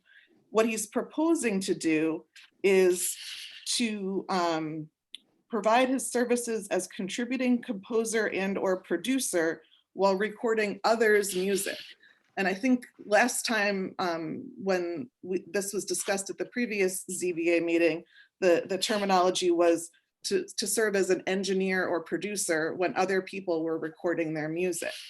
That goes beyond a home occupation. And in our view, that is just purely a commercial use and cannot qualify as a home occupation according to your code. So just to walk through the way the code works, the first place that you have to look is the definitions. Just like anything, when you're looking at what's allowed in the code, you look at the use table, right? And you see which uses are allowed. Then you have to go to the definitions to see what defines those uses. So the main definition of a home occupation, would it help for me to put it up on the screen? You can, but I've read it. I think we all have. We're all familiar with it. Okay, good. So it requires that a use is customarily conducted in a home or an accessory building thereto, and it requires that the use is incidental to residents in the home. So just as a basic thing that I think everyone can accept, a recording studio where other people come in and record their music is not something that's customarily conducted in a home. The applicants have provided some news articles that talk about home recording studios, but to my reading of them, they're about people recording their own music in their homes. It's not about having a studio where other people come in and record their music in their homes. That's simply not a customary thing. And if it's not customarily conducted in a home or accessory building, it just can't be a home occupation. Like, that's just end of the game right there. Second, a home occupation has to be incidental to the applicant's inhabitants of their home. It also says, I'm not sure I put it in my letter, but it also says carried on by the inhabitants thereof. So in order to be incidental, it needs to have a reasonable relationship with living in the home. And I know this all sounds just like a lot of words, but it's really fundamental. The idea is that if you live in your home, you can conduct your occupation in your home. That's completely different than having other people come in and do their work in your home.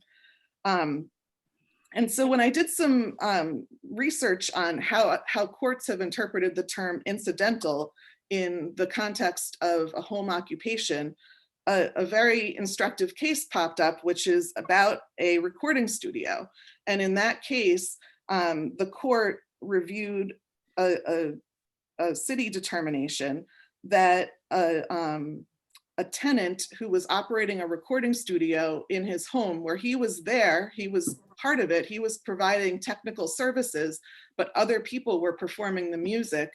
The court decided that was not incidental to his occupancy of his home, because it wasn't him making his music, it was other people coming in and making their music for a fee. And it's the exact same logic that applies here. The case, it was in New York City, so it was a slightly different, it was a significantly different law that was being applied, but the part that applied to this decision is very much like the town of Rochester. It was a decision about whether the recording studio was incidental to the occupants living in his home. So I think that case is really an important precedent for the board to consider. Furthermore, as I mentioned, is that Mason or Ansonia? That's Mason. Mason, okay. Furthermore, so after you get past the definition, which we just talked about why this is not a home occupation according to the definition, the next section of your code that applies is the home occupation regulations. So in the R2 zoning district, people are allowed a class 1 home occupation, no problem. Class 2, they're allowed with site plan approval, and class 3 is not allowed at all. All of these home occupation categories, though, have the same criterion that they can have no equipment or process that creates noise, vibration, etc., detectable in the neighborhood. So, I'm not going to reiterate what we discussed before, but the applicant's noise test shows that the noise is detectable in the neighborhood. Therefore, it's not it doesn't qualify as a class 2 home occupation, regardless of its size.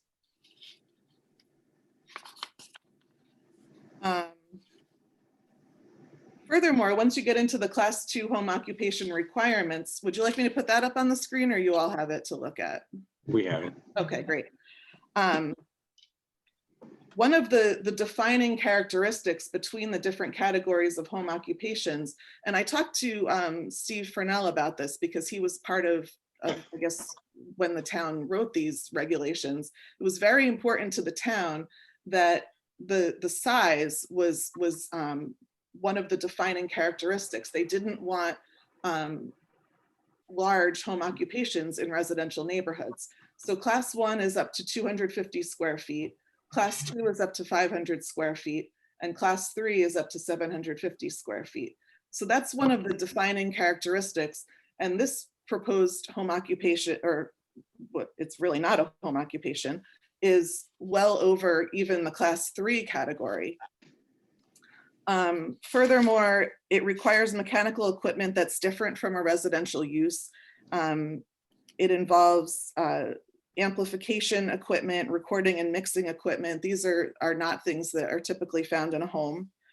And further, a class 2 home occupation, let's see, it can produce no more than an occasional and limited number of visitors. And this could very well involve many more visitors than occasional. In fact, I believe in the Hoots application to the planning board, they described a van with a trailer and multiple cars coming to use the studio when they were talking about how much parking would be needed. So we're talking about vehicles coming in to use the studio. So for all of those reasons, this proposed use simply does not qualify as a class 2 home occupation. And we respectfully ask the board to make that determination. And I'd be happy to answer your questions. Okay. You started to address this, and I'm not going to ask you to address it. It was sort of what I was trying to ask in my own inarticulate and confused way earlier. And that is really, what, if anything, can Mr. Hoots do as a musician, and what can't he do? Again, I'm not going to ask that, but that was, you kind of summed it up earlier, started to sum it up earlier, and that's what I was trying to get at earlier. But I don't have any questions of you. Do other members of the board have any questions? Mr. Saris? I have nothing. Mr. Fisher? No. Mr. Barringer? None at this time.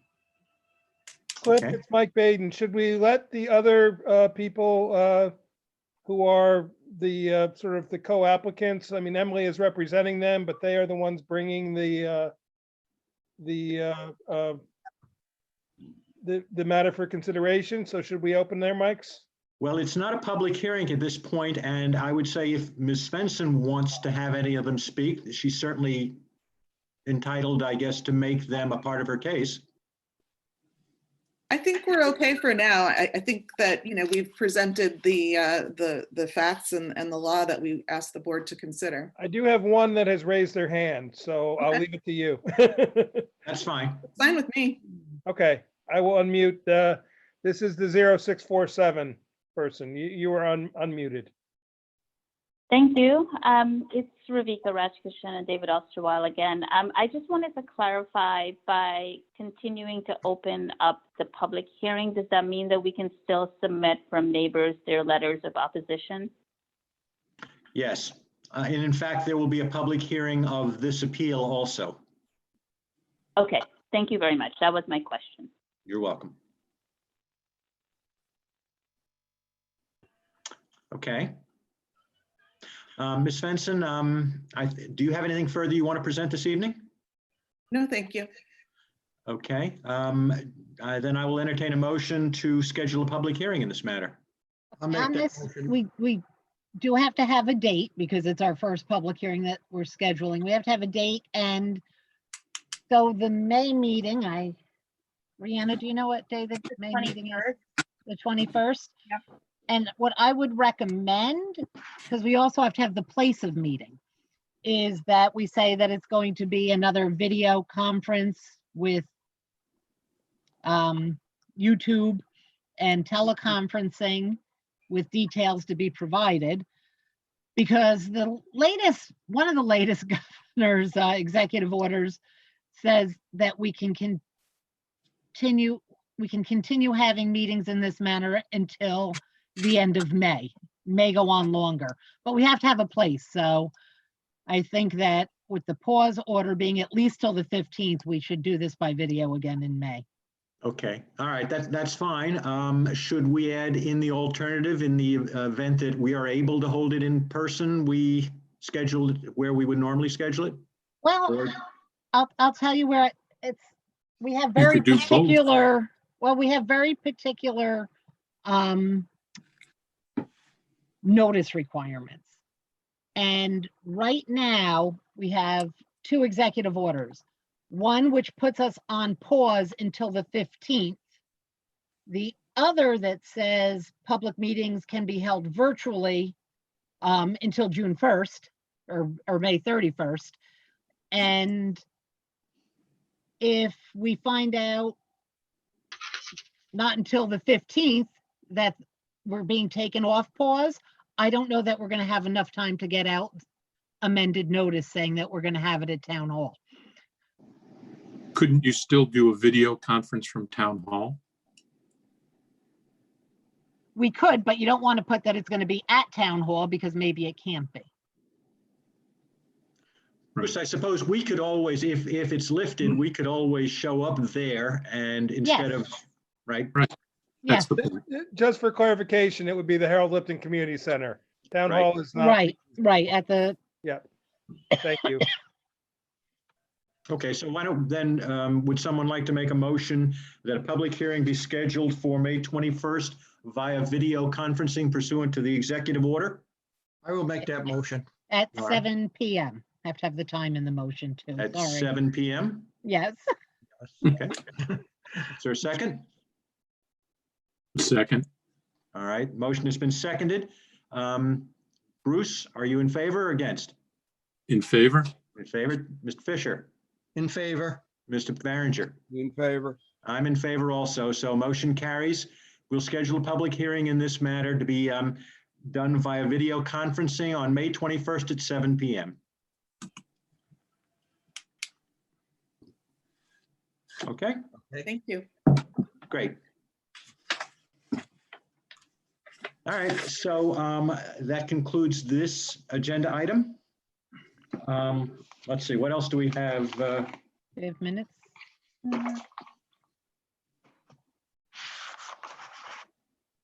Other matters? Are there other matters? I think just minutes. Yeah, couple of minutes for December 19th.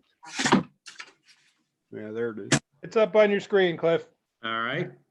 All right, is there a motion to accept the minutes from December 19th? I haven't read them, so I can't. I'll make a motion to accept the minutes from December 19th. Is there a second? I'll second it. Okay, Bruce in favor? In favor? Mr. Charlie in favor? Yes. Bill, are you in favor? Yeah. All right, and I abstain. And I'll also make a motion to accept the meeting minutes from February 20th, 2020. And I'll second that. All right, Bruce, are you in favor? I'm in favor. Charlie? Yes. Bill? Yes. And I abstain. Okay, any other matters? I'd like to make a motion to adjourn the meeting. I'll second that. You got out on that one, Bill. I'll second that one. All right, Bruce, you in favor? I am in favor. Charlie, it's up to you and me to try and keep this going. I'm in favor. All right, Charlie's in favor. Bill, you're in favor? Yes. All right, I'm in favor. Motion carries.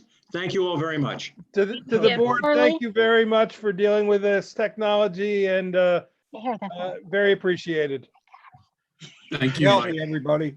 All right, you good all. night. Good Thank you, night. Mike. Shirley, I was gonna ask you to get Carol so I could wave to her, so Yeah. cool.